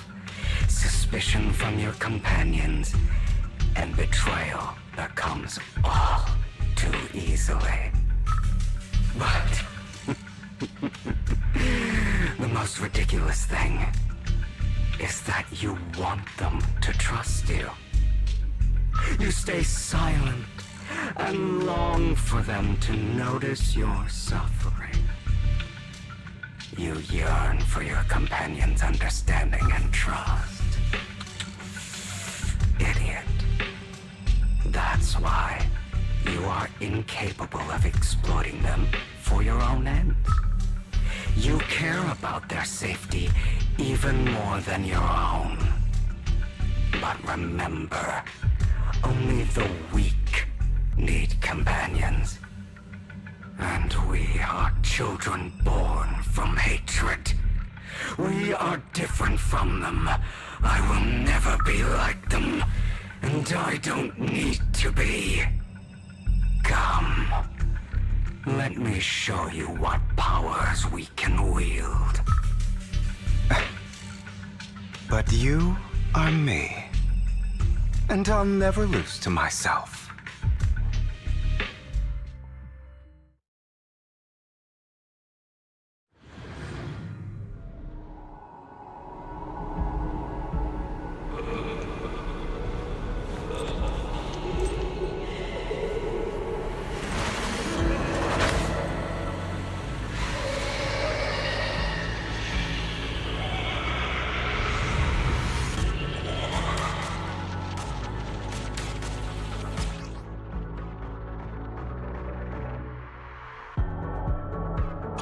Think about all the injustice you've suffered. Is that all? If you choose to forgive, you're betraying yourself. You know that. Letting you consume me would be the real betrayal to myself.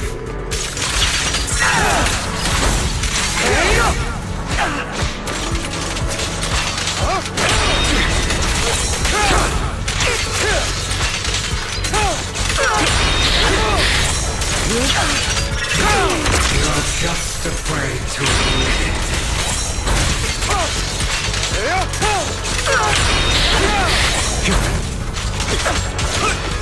You're too scared to face your true self and what you truly desire.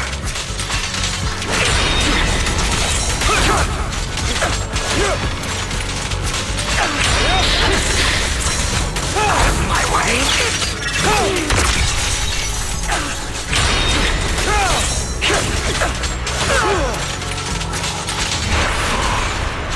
Are you trying to kill me?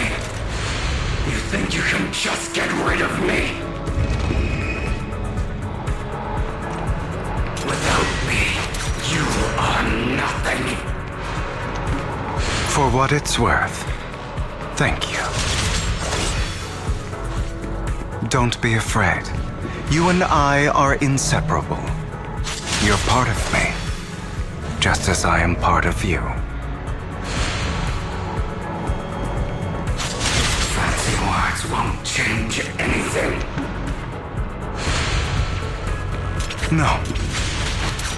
It's not just platitudes. I finally understand now. Some pain only fades when it's seen, when it's accepted.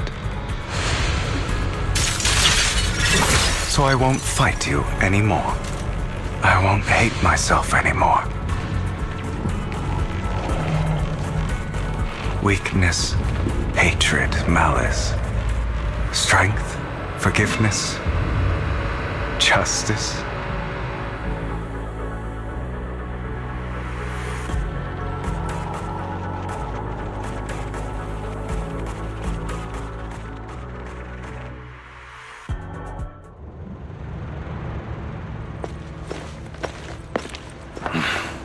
Hugo, it's time.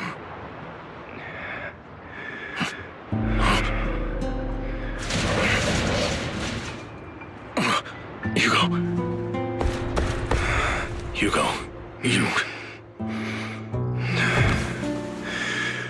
Did I scare you? I made it through. I won. No praise for me, my dearest partner.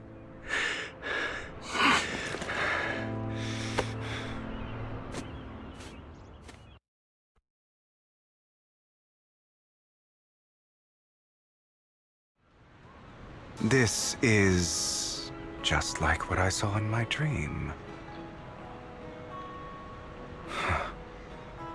I guess there are still some lingering side effects.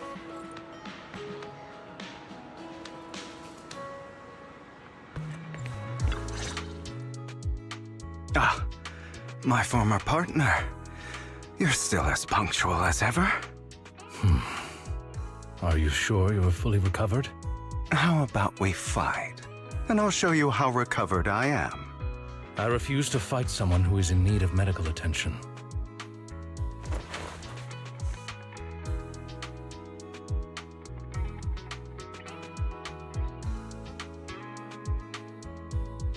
How thoughtful. I'm touched. Or perhaps is this simply part of Victoria Housekeeping's professional care? I'd rather you not starve to death.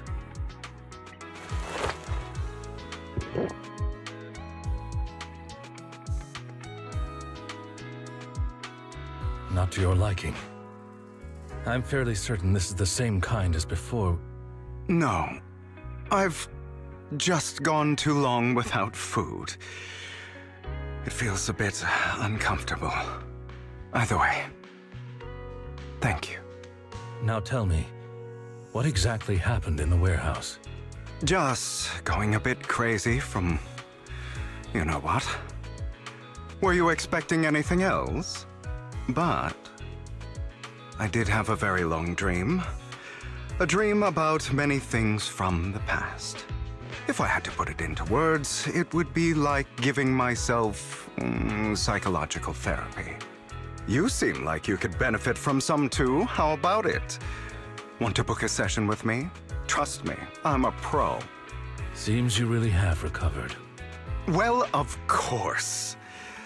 I'm feeling pretty great right now. Like I could argue with you all day on every petty detail of who exactly was in the wrong back then. I wanted to ask, what you said about Mockingbird before, when you faked your death, was that part of the act? You mean the part about how Mockingbird has never really changed anything or saved anyone. I didn't expect you to still be so hung up on this. Interesting.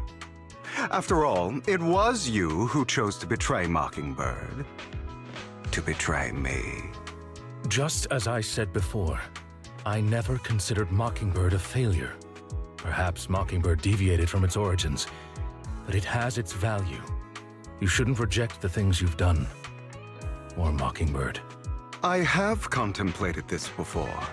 Yes. Mockingbird has helped some people and has genuinely managed to cause trouble for those who abuse their positions of power for evil. Yet those in high positions still possess immense resources, and the people we helped remain destitute and suffering, willing to become slaves to those in power for scraps. But just as you said, even if what we did was childishly idealistic and flawed, As little as we actually achieved, even the slightest change is by no means meaningless. Nothing holds more value to me than Mockingbird.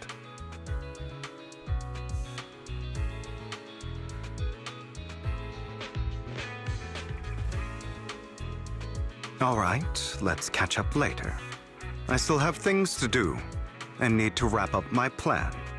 I thought you would rest up first. As much as I would prefer that. My dear uncle and the Exaltus fanatics likely would not give me such an opportunity. If all has gone to plan, the fish will have taken the bait already. And if everything goes very well, I'll soon have solid evidence of the Ravenlock family's crimes. Well then, thank you for your assistance, former partner. Let's part ways here. I'll go with you. Lycon, surely you don't think that because I just recovered, I'm too weak to deal with those useless fools. Hartman's actions will disturb the safety of New Eridu. As I serve the mayor, I should intervene. Very well, whatever. Let's go. And don't slow me down.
I'm sure you've heard about the missing workers from companies under the Ravenlock family, too.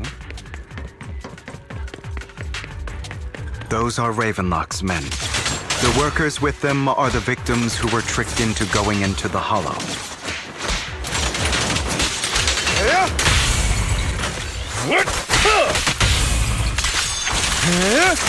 Come on, let's get them out of here.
Bunch of nobodies.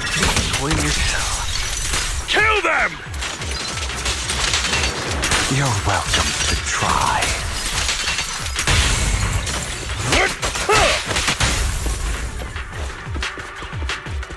More workers here.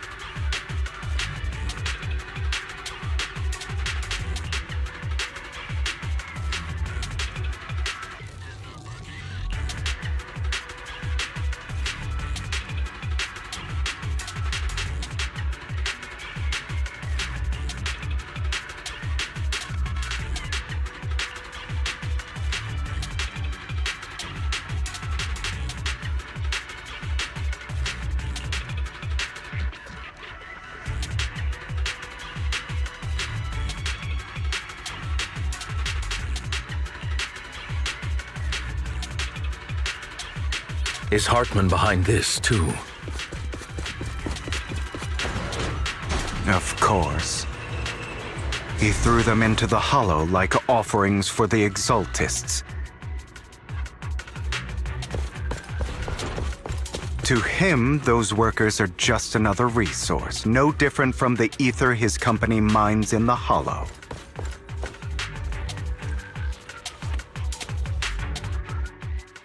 There's more over there. Let's hurry. It's different this time. Don't rush in. Let's listen in on what they're saying first. I still need more direct evidence to ensure the plan is absolutely foolproof. The compensation you promised, it's all real, right? All we have to do is follow you into the Hollow for some simple tasks, and you'll give us a huge sum of dennies.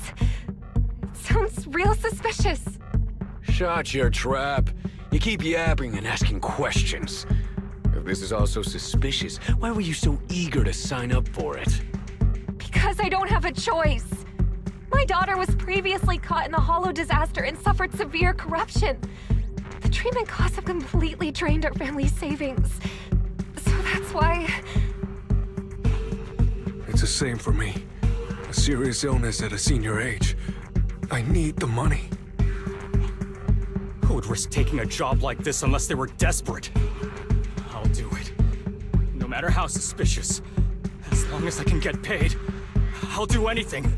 even risk my life! Wait, you people from the Ravenlock family, you're part of a big company in Tops. You wouldn't go back on your word, right? Don't worry, you'll get every dinny you were promised.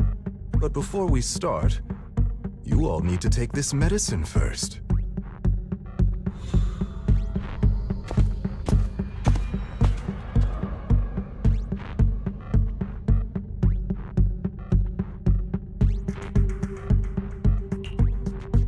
Bro, should we really be doing this already? These workers keep talking. We're wasting time like this. And the sooner they take it, the sooner it'll be over. Consider it an early release for them. What? You didn't say anything about having to take pills before. Look, this is good stuff, all right? It'll increase your ether aptitude. There's tons of people who'd kill for something like this. Exactly! You'll be working in the Hollow for several hours. This is essential medication. You have to take it before we continue. If you refuse, then you can forget about the job. Of course, you won't receive the compensation either. Lycon, what are you doing? Rescuing those workers, of course. There's clearly something off about those pills. We can't let them take them. Now is not the right time. As I said, we need more evidence to ensure the plan works. And as I said many years ago, you can't exploit innocence to achieve your goal. So that's how you see it. If that's not what you want me to think, then explain everything to me. All right. It's a little complicated, but simply put, these workers will be fine. Of course, it's your choice to trust me or not. But if you try to rush in, I will stop you. I trust you.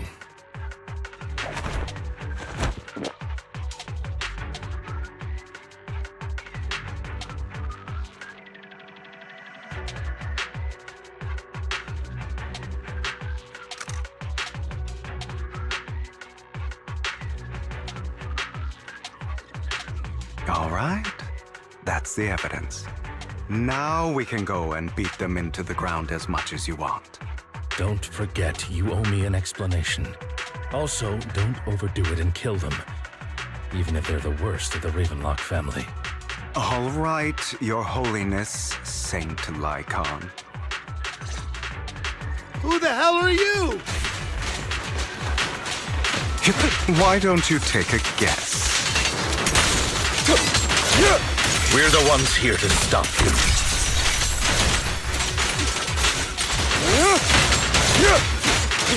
Can't remember the last time we worked this well. Your legs? How are they feeling? I'm fine. To be honest, I think I prefer the way you used to fight. Prepare to kneel before me. You had a lot more aggression.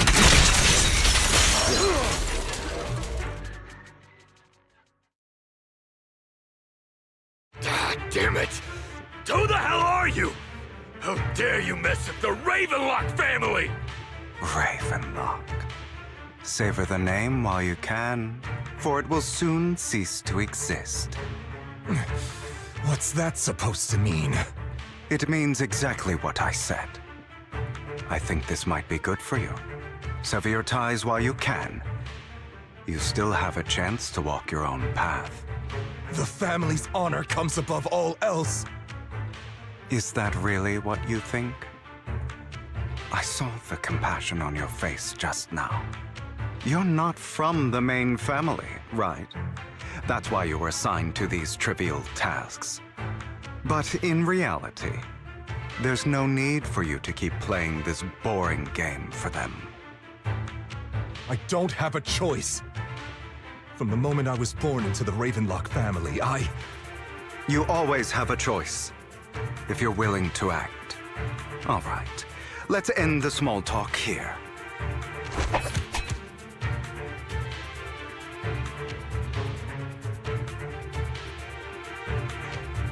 Don't worry, Lycon. I didn't hit them too hard, just enough to keep them quiet. How's that? My acting's pretty good, right? As always, a certain someone should take some lessons from you. I'll leave the rest to you then. Okie dokie.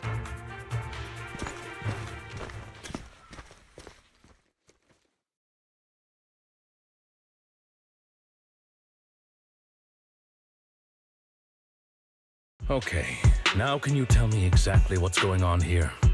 As you can see, that worker just now was actually an informant of mine.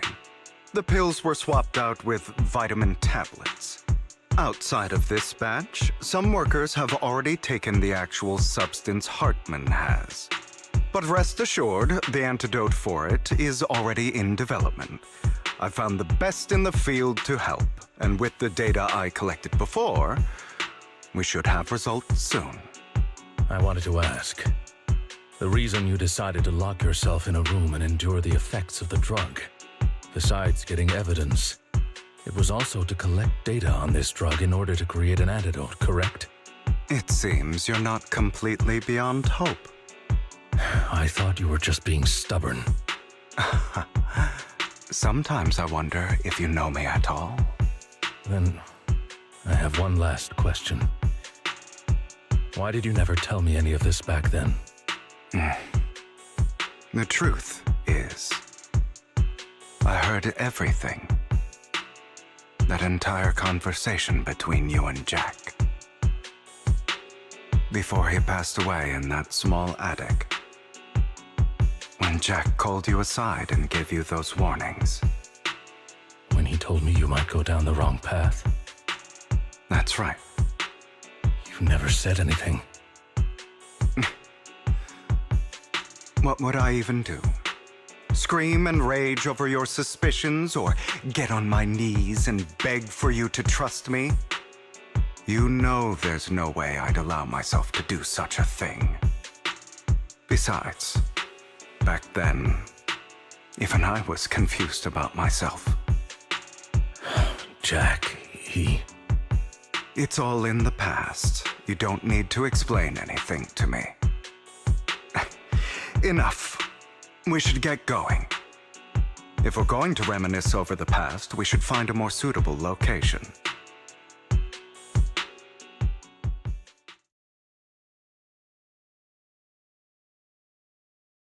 Lycon, that incident back then, I didn't do it. It was a scheme Hartman devised to take over the family.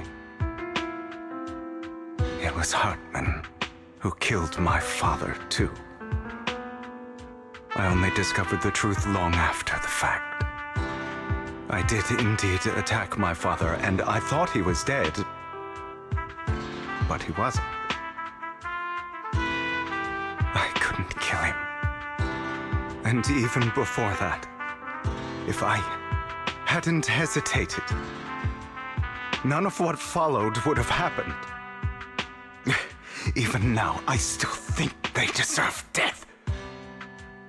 But I no longer care to personally deliver that fate. They're beneath me. And I have more important things to do. You? I know we may never agree on that point, Lycon. I once wanted to fight against those ugly truths that defined me, but I discovered that the more I rejected them, the more painful it became. So, I could only accept that crazed, hateful, and malicious side of myself. As long as I know I will never become like my father, like Hartman, that is enough for me. You've changed. But I think that might be a good thing. Don't patronize me. You've changed a lot too, compared to before. I still disagree with Jack's words. And I won't forgive your betrayal. I will walk the path I believe is right, even if I must tread over thorns and through the mud. But I will also allow you to walk your own path, Lycon.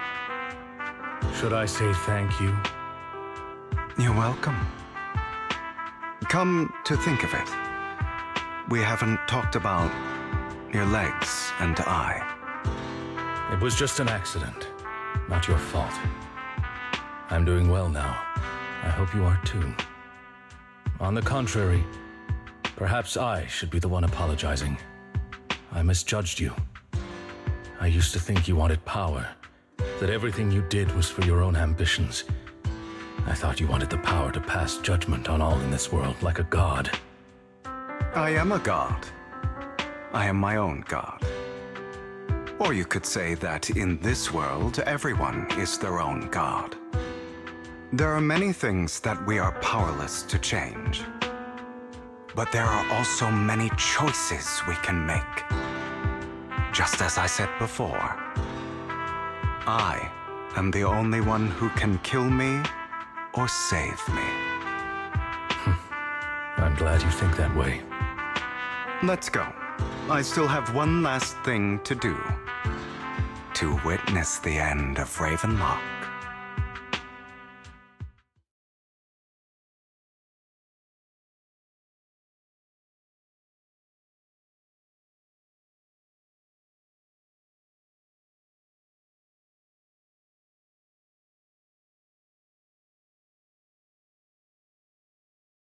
You really think you can take my place if I die? Never, you filthy bastard! Your little tricks mean nothing. As long as the Ravenlock family stands, I can still get back on my feet. You still don't get it, do you? This was never about avenging my father. And I don't care about taking your place. I didn't come this far just to kill you. That'd be pathetic. Right on cue. Why don't you take a look at this, Uncle? On behalf of TOPS, I'd like to clarify that we had no involvement in the Ravenlock family's actions. TOPS is officially terminating all partnerships with the Ravenlock family, effective immediately. We will have no further affiliation with them. Are you crazy? What the hell do you get out of ruining the Ravenlocks? You want to be a petty thief forever? Thief? Oh, Uncle.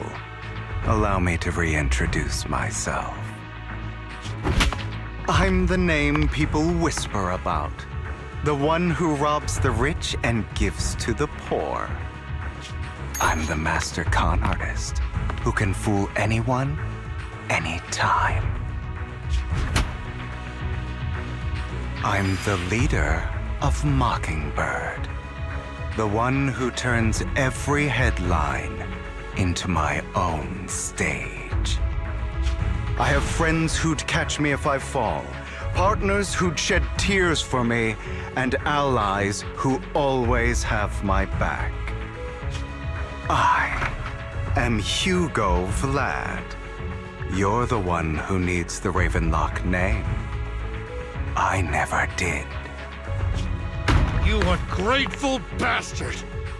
You should have never been born. You flatter me. Same goes for you, Uncle.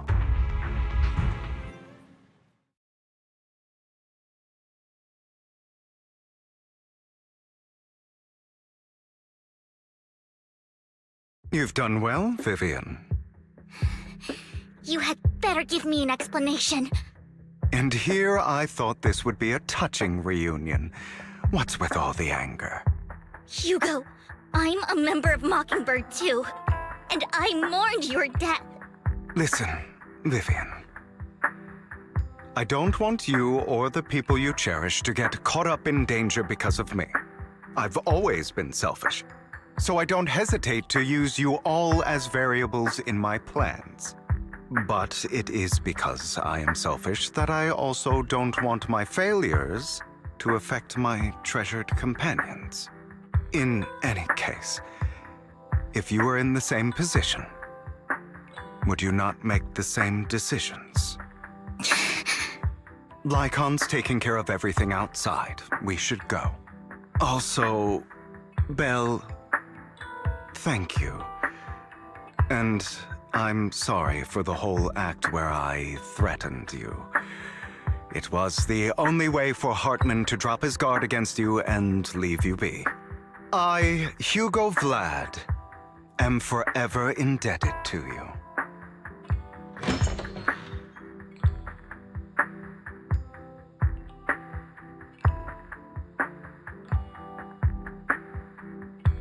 Master Proxy, although it is late, there is some important intel that I must give you now.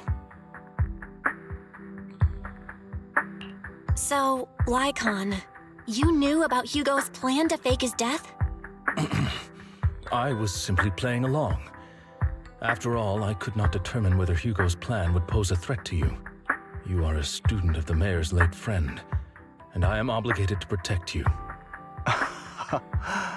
You still have that habit of finding awkward excuses when you're embarrassed. Mr. Hugo Vlad, if you have any important intelligence to share, please do so with haste. I need to return to rest before midnight.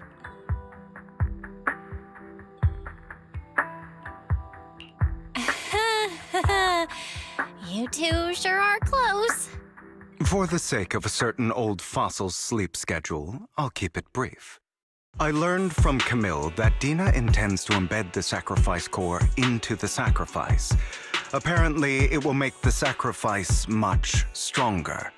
Sacrifices created this way will not retain their minds and will indiscriminately attack all living beings, including their creator. So the Exaltists don't do this. It would bring them no benefit. But Dina's concoction can control people's minds. If a person takes the pill and is injected with the serum Landon left behind, the sacrifice would be under its creator's control. Although the dormant sacrifice has been destroyed, Dina found a batch of that serum her father created and wants to create new sacrifices. Never mind the sacrifice. Hartman's sacrifice core is a fake. We don't know where the real one's gone. The real core has always been here. Here? In Lord Phaethon's video store? Vivian, do you remember when I suggested you give that collectible to our dear Proxy? I remember. But that was just an ordinary pendant. And I've met the person who submitted it. She has absolutely no connection to the Exaltists. How about our dear Proxy take out that pendant so we can take a look?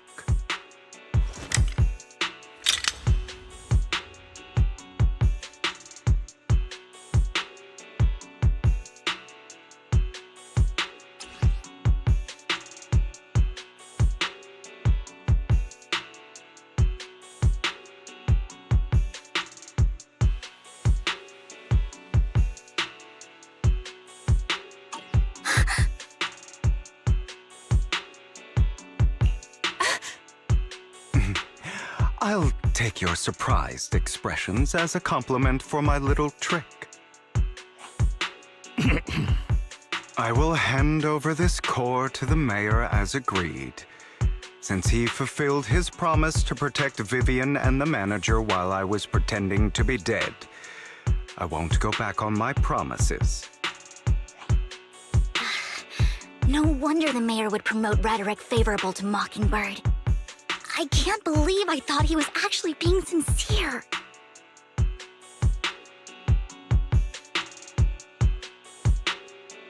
Since we have the sacrifice core, all we have to do now is stop Dina from using innocent people to make more sacrifices. Yes, and we need to destroy the last batch of Landon's serum. Hopefully with no options left, Dina will give up her obsession.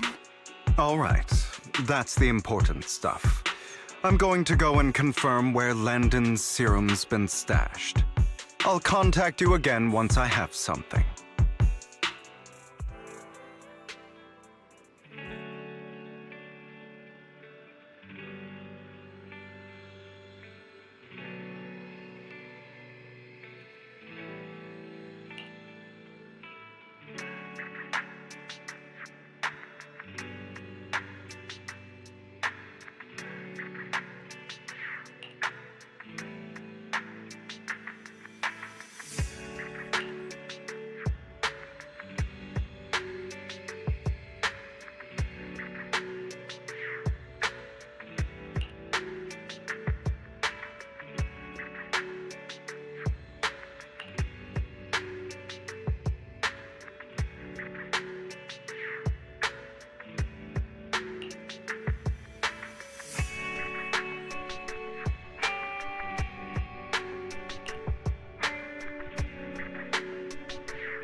Landon's stash should be somewhere nearby.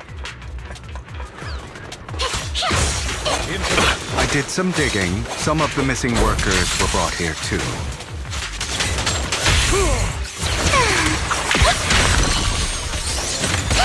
Dina's getting ready to make her move. Don't worry, we'll clear them out.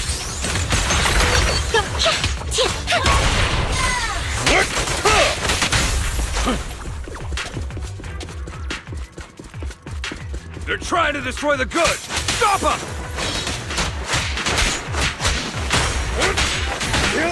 We need to take care of the guards first.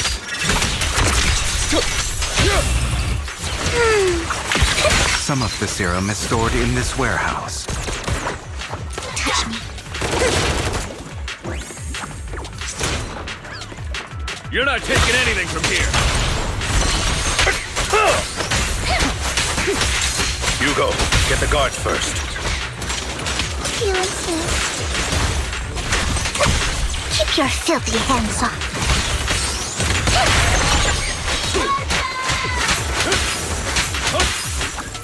You just stepped into your own grave!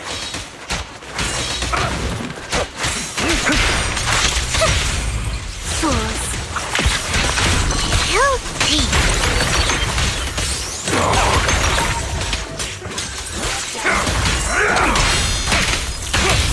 I'll write the ending to your nightmare.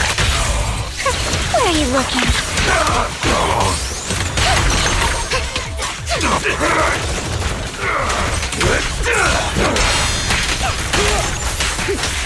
For you, I'll eliminate any obstacles. The truth is a beloved fairy tale. Not worth my time. You better not get me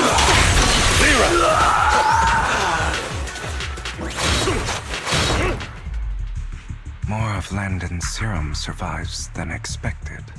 Fortunately, since they're still here, it means Dina hasn't executed the final step of her plan. There is likely a lot more stashed around here, and we have yet to locate the missing people. Our actions here won't go unnoticed.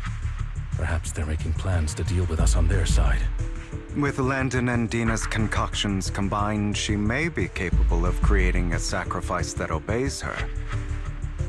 If it comes to that, this will get far more troublesome.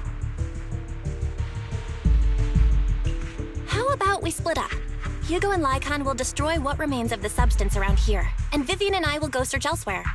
Very well. Let's go with your plan. But be careful if you encounter Dina and her people. According to Camille, she's absolutely obsessed with completing her father's dying wish. Who knows what she may try? Let's part ways here for now. And perhaps the other manager could use EOS to guide us. Sure. I've been feeling better these past few days, so just follow me. It's only now that I realize how fortunate we are to have two Lord Fayfins.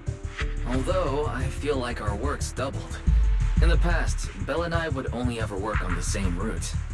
Greater power means more responsibility. And in any case, I'm sure the mayor would be able to provide double compensation. He's a very generous person, after all. Right, Lycon? I will request additional compensation from the mayor. Compensation is just one aspect. It's one thing with Belle being in the Hollow in person, but now with us working on separate routes, I can't help but worry even more for her safety. Oh, but I trust in your abilities. I'm just not quite used to this.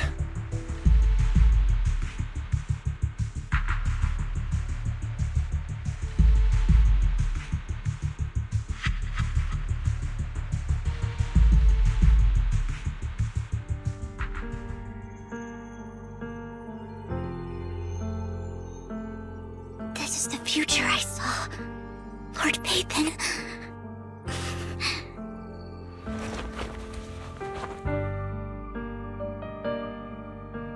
I'm sorry. This time, I will make sure the future I saw does not come to pass. I don't want to bring you misfortune.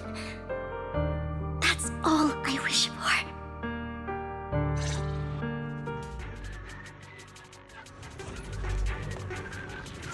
Fool. Leave this to me, Lord Phaethon.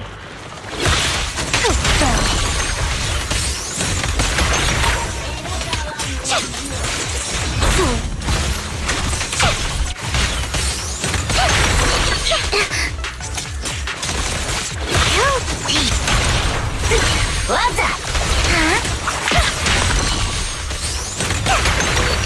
Don't touch me, Lord Phaethon. There might be more serum here. How dare you steal from Lady Dina! I'll try to go easy on you. No promises.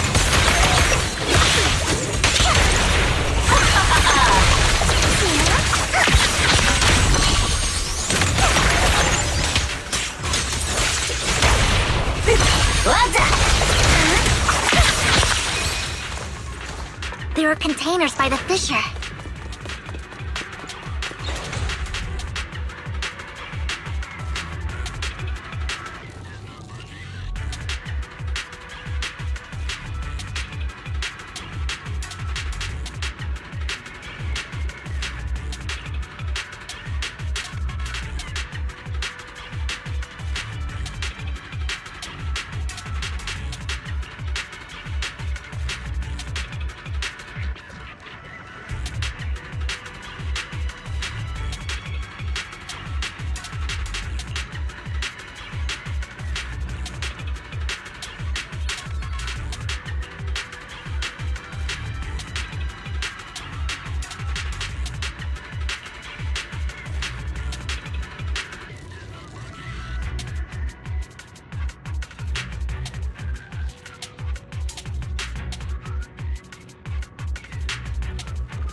It must have been tough for you to find this place.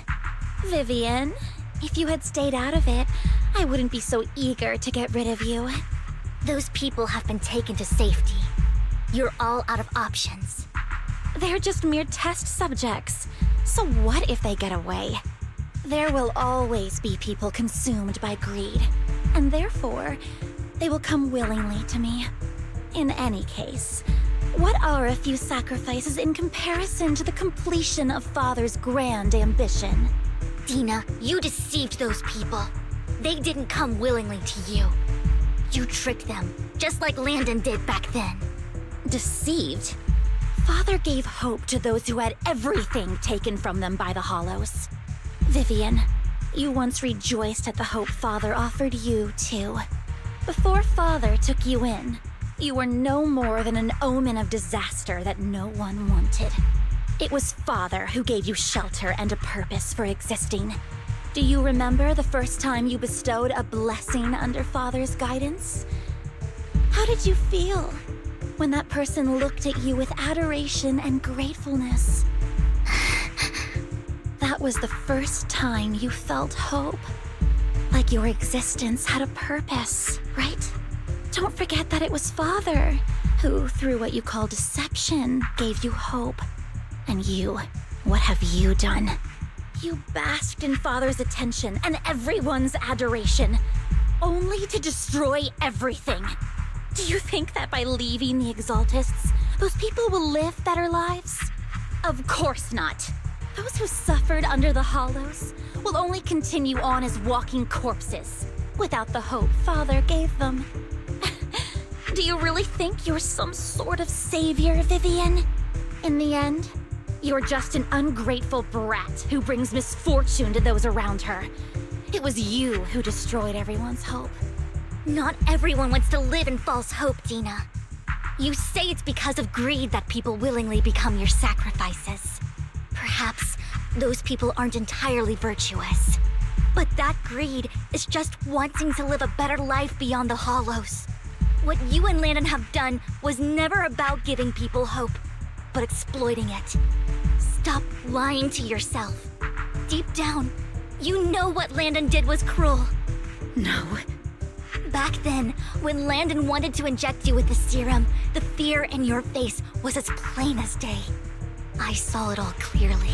If all of this is as righteous as you claim, then why did you make such an expression, Dina? Don't look at me with such pity! Father did nothing wrong. All of this is to make something of the Hollows other than disaster. That's everyone's only hope.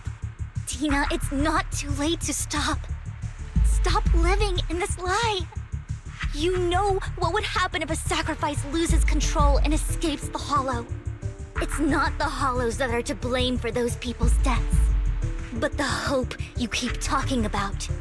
That will cause more despair and claim more lives. That is merely the necessary sacrifice to accomplish a greater goal. No one deserves to be a sacrifice. Your hypocritical magnanimity disgusts me. I can always go and get more test subjects if they've escaped. And I will be able to replicate Father's serum with enough time. With you gone, I'll be able to complete Father's gift to the Creator and fulfill his last wish. Camille, release the failed subjects. Lady Dina. Camille, are you going to do what you did before? You keep saying you'll follow the Creator, but it's all lies. Lady Dina, the Hollows took my family from me. I understand that there's no way to get back what I've lost. It was Lord Landon who told me that the Creator would guide me. One day, Hollows will no longer be disasters. Everyone will be able to survive inside them. I look forward to the day when this hope becomes reality.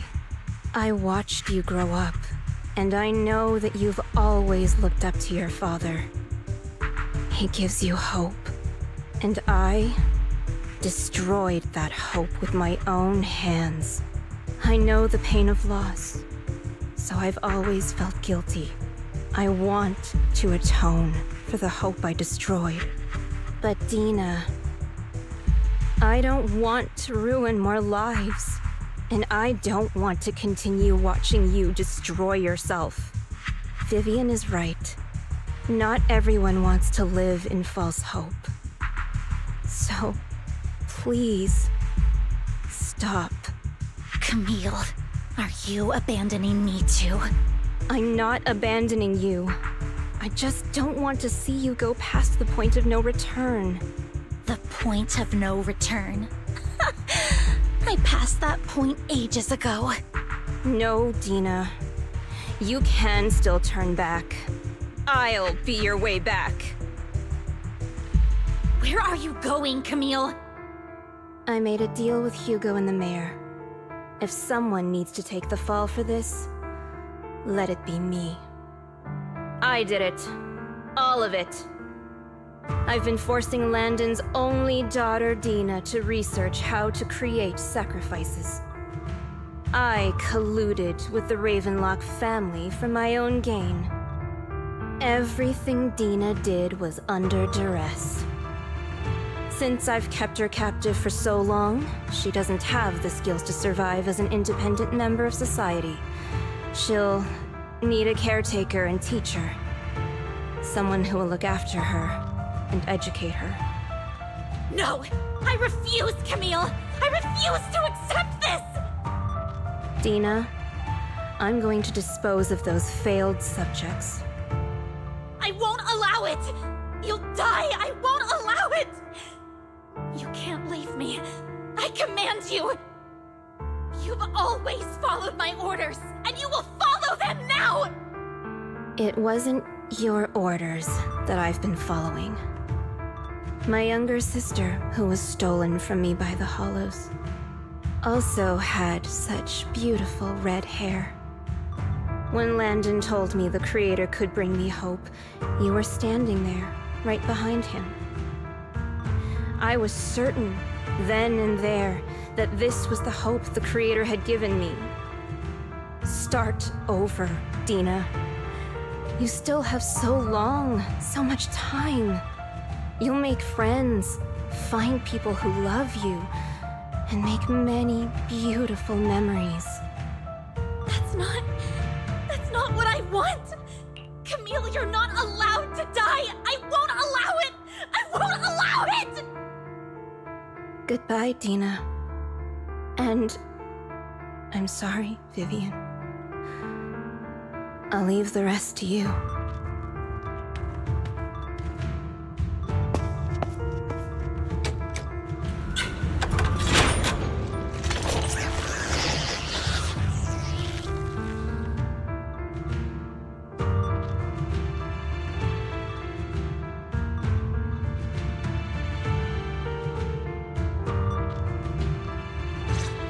Let's take out these ethereals first.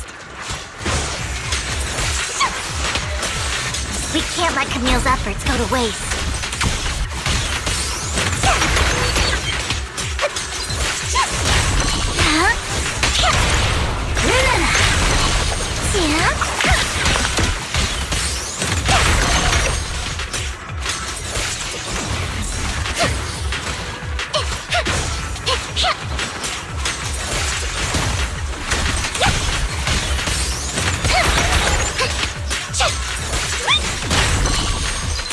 No, keep my trust dirty and okay.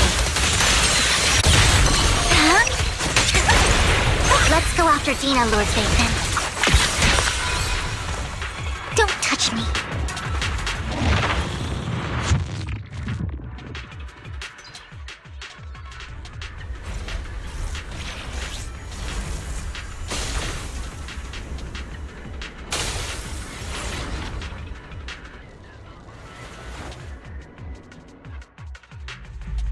Are you satisfied now, Vivian? You were the one who brought yourself to this point. You're saying this is all my fault. Losing my father, losing Camille. I wish you had never come into my life. At first, when Father brought you home, I was happy. There are so many Exaltists, yet Father never allowed me to get too close with any of them. I never had any friends either. But when Father brought you back, he told me to take good care of you, that you were my first friend. I was also so happy the first time you took my place in helping Father select a person to receive the blessing, because it meant you were different from all those other people. You could stay with me. But soon, I grew jealous. You took the attention that should have belonged to me. You even took Father's love from me. It's only because of my ability that Landon... I know, but... Vivian, jealousy is something you cannot control. Of course, the same goes for fear and hatred. I was terrified that one day you would look at me and shed tears. I knew if that day ever came, Father would not hesitate to force the blessing upon me.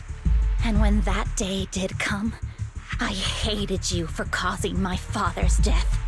Tina, you knew everything about what happened back then, so... why are you still defending Landon? And why didn't you tell me back then? If I had known earlier, maybe I could have found a way. Because... it's the only thing that makes me more special than you, no?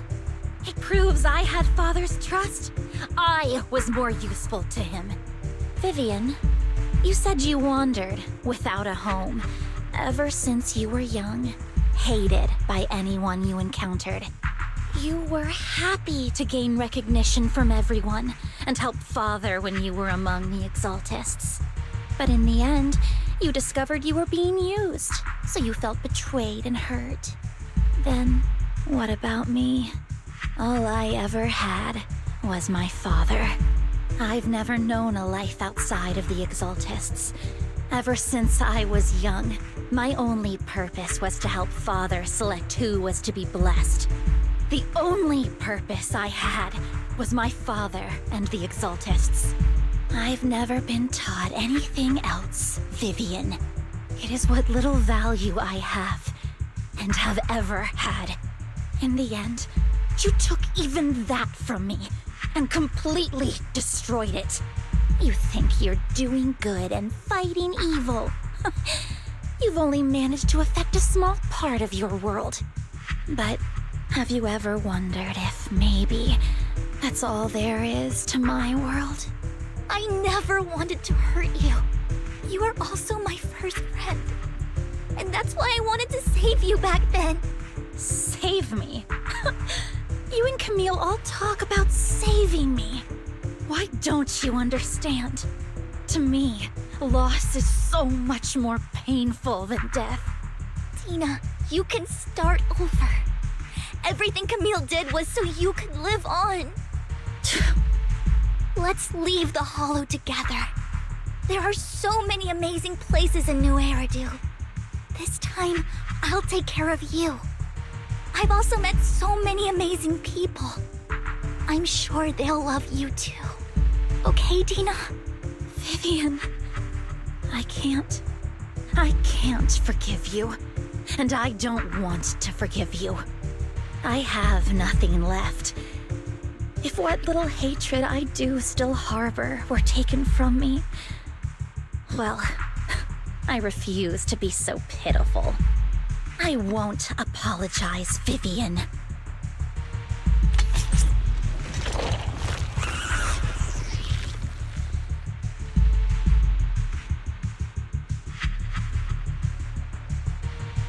I don't want to hate myself, so I can only hate you for killing my father, and hate Camille for leaving me. That's just the kind of person I am. Hateful and despicable. I refuse to owe anyone anything. I refuse to feel regret. I won't.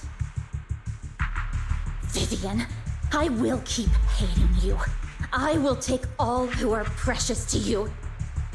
I will also hate Camille, so I won't do as she wished and start a new life.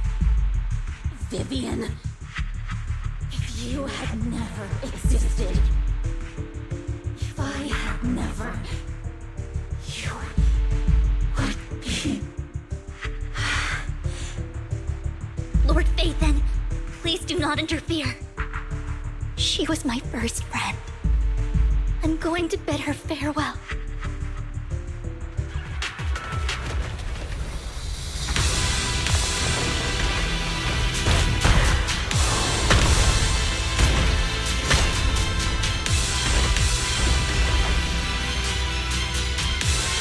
Tina, soon the game will be over. Lord Phaethon, don't come any closer!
What happened?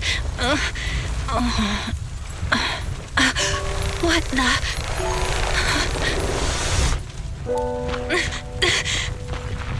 Vivian! Belle, don't come near me. This is my own choice.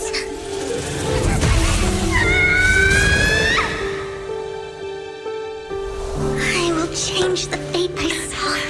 Vivian! I just want you to remember me when I looked my best. Vivian!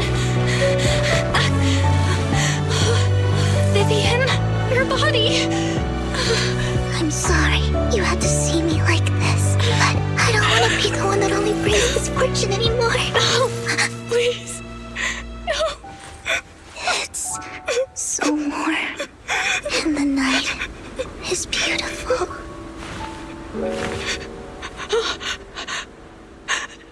Vivian?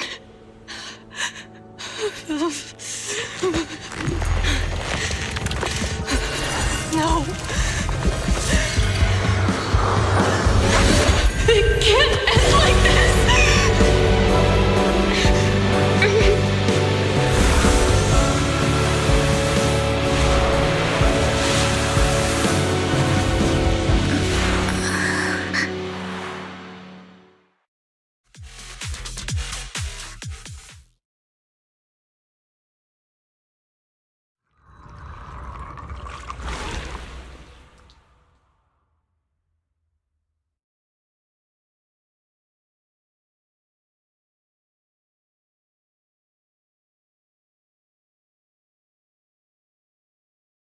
Belle, you're scaring me. Belle, I'm so glad you're awake. What happened? I remember Vivian and I... Wait, where's Vivian? She injected herself with Landon's serum. Hugo and Lycon brought you out of the hollow. You were in a coma and... I'm so glad you're safe.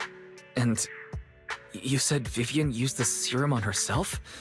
But she looked fine to me, barring a couple of scratches. Hugo sent a message earlier saying he got her checked over, and she was all right. Can you recall what happened? The situation was dire, so Vivian used the serum on herself to defeat the ethereals. I saw the crystallization process starting to occur. And then I can't describe it, but I think I saw something. At the time, all I was thinking about was wanting to remove the crystals from Vivian. I don't even know what I did. But then I passed out, I guess. What happened after that? When I led Hugo and Lycon there, it was just you and Vivian lying on the ground. We didn't see anything else. Never mind that for now. Belle, do you feel any discomfort? Just a bit dizzy.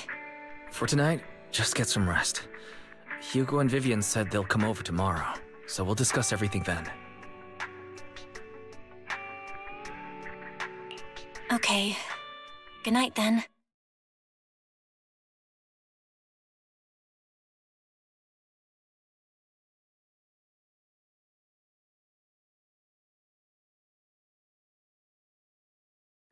Lord Phaethon!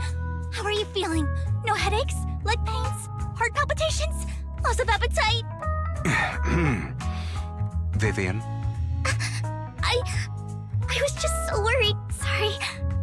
Anyway, Lord Phaethon, I'm so glad you're okay. What happened this time was all my fault.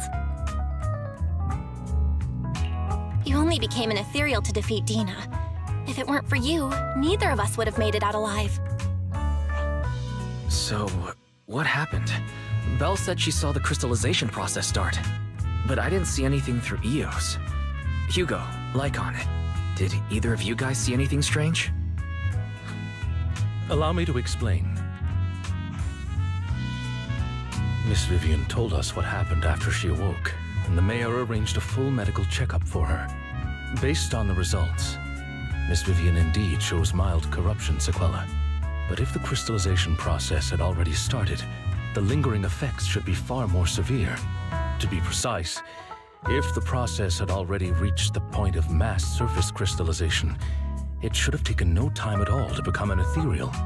So, the mayor theorizes that it was the etheric energy within Master Proxy's body that affected Vivian's condition and the surrounding etheric particles, causing Vivian's corruption to recede. Essentially, corruption is a reaction between the etheric particles inside the body and in the surrounding environment. Therefore, it's not necessarily irreversible, just that currently our mainstream method of defense is prevention.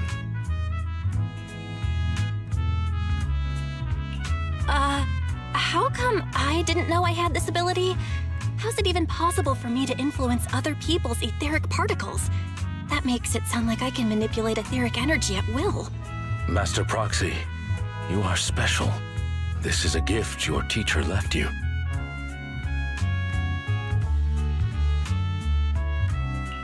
Our teacher? So this has to do with her? I don't know all the details, so I cannot explain everything to you. My apologies.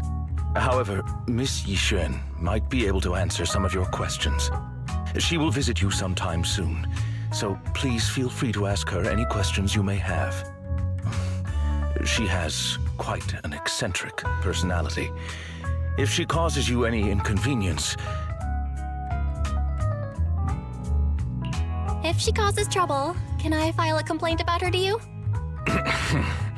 Master Proxy, you have always been a people person, so I trust you will handle things just fine.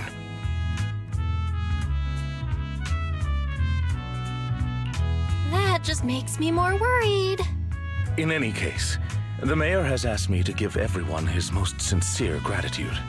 Unfortunately, the mayor could not come personally, but has promised everyone a favor.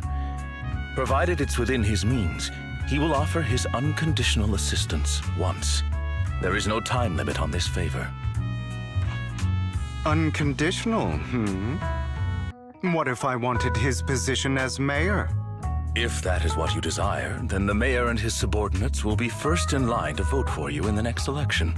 As for the other votes, you'll have to work for them on your own. But should you assume office, I hope you take full responsibility for handling all day-to-day matters and lead by example. By sheer happenstance, the mayor has provided you with a copy of his current assignment, the City Waste Sorting and Processing proposal. Old fox. Well, can I request Lord Phaethan's? The mayor imagined you might ask. I have prepared all the necessary documents, and the ceremony expenses will be covered by the mayor as a gift. As long as Master Proxy agrees, we can sign and process the documents immediately. But this matter requires mutual consent and cannot involve coercion, confinement, or one party's lack of consciousness. Stop! I would never do that to Lord Phaethan! Probably. At least not today. As for you, Master Proxies, the mayor has some sense of what you desire. That said, he hopes you might speak with Miss Yixuan first before you decide the timing of that favor.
I did not expect that such a spiritual entity would exist here. It appears this street is a geomantic gem. A spiritual entity? His name is Howl, and I guess you could say he's a neighbor of mine. Is there something special about him? No, I was simply a bit surprised. It's rare to find such an intelligent individual of this breed.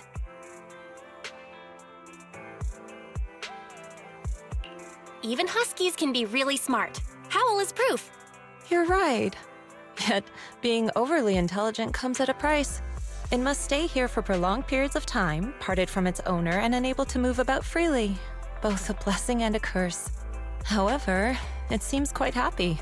We've strayed a bit off topic. Since you're back, let's discuss our partnership.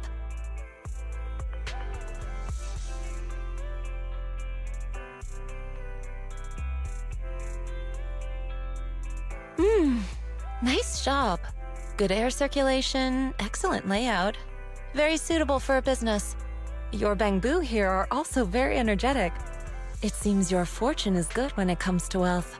Didn't expect you to understand feng shui. Thank you for your blessings.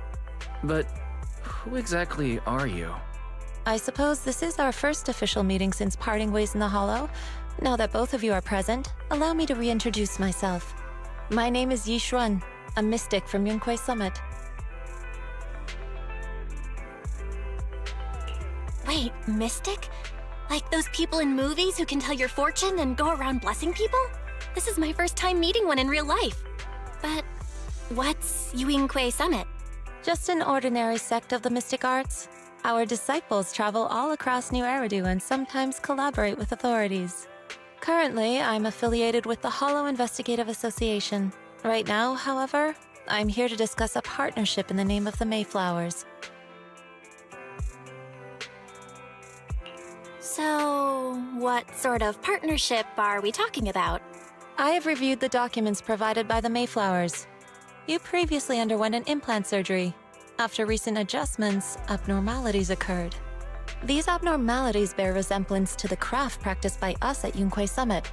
If you are willing, I can teach you how to better control your abilities. To better control my abilities. It sounds great, but there's no such thing as a free lunch. Since you're willing to teach us your craft, Shifu, you must want something in return, right? That's right. Mayflower will have you join me for some investigations. Looking at my divination results, this will be a complicated and very likely dangerous matter. He's still going over the details, but should have more information for you soon. You can wait until then to decide.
Please, help me check my fortune!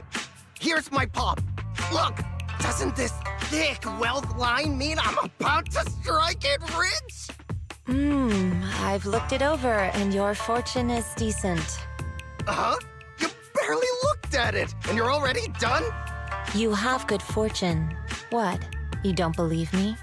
I do. Thank you so much. Next, it's my turn. Hey, wait! Hey! Quit cutting in line!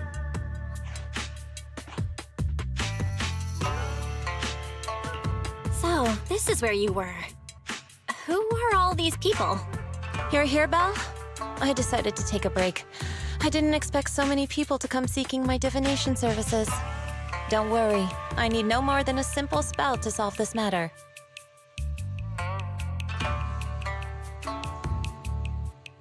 Fortune-telling services is 10,000 dennies per session.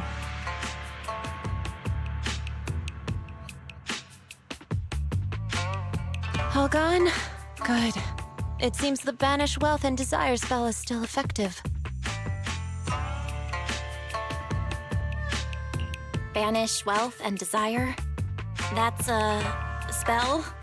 This isn't the kind of craft you said you were going to teach us, is it? Our video store has a business license, and we'd get complaints if we charged unfair rates. Of course not. This is just a trick to deal with trouble. I'll take my time showing you the true craft of Yunquai Summit. For now, let's find that shop.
Shifu. The store is right up ahead. Yes, this is the this is the one. Seems it's closed. Another wasted trip. Not necessarily. 1 second, please.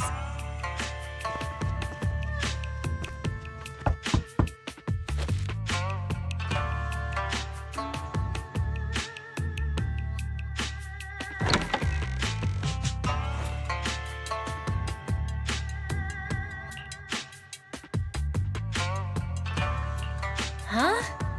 Is there someone inside? Relax. The boss prefers to do business with people they know. They like their peace and quiet, so they rarely open for customers. I'm an old acquaintance and just wanted to retrieve something. What a strange private business. Shifu, what exactly are you retrieving? Just some things needed for our future investigations. You'll know in time. Really? Shifu, I feel like you're always so mysterious. Rest assured, I'm not hiding anything from you. It's simply because the correct time has not yet arrived, so there's no need to rush. Since we've already obtained what we came for, let's part ways here. There will be plenty of time in the future. We will certainly meet again.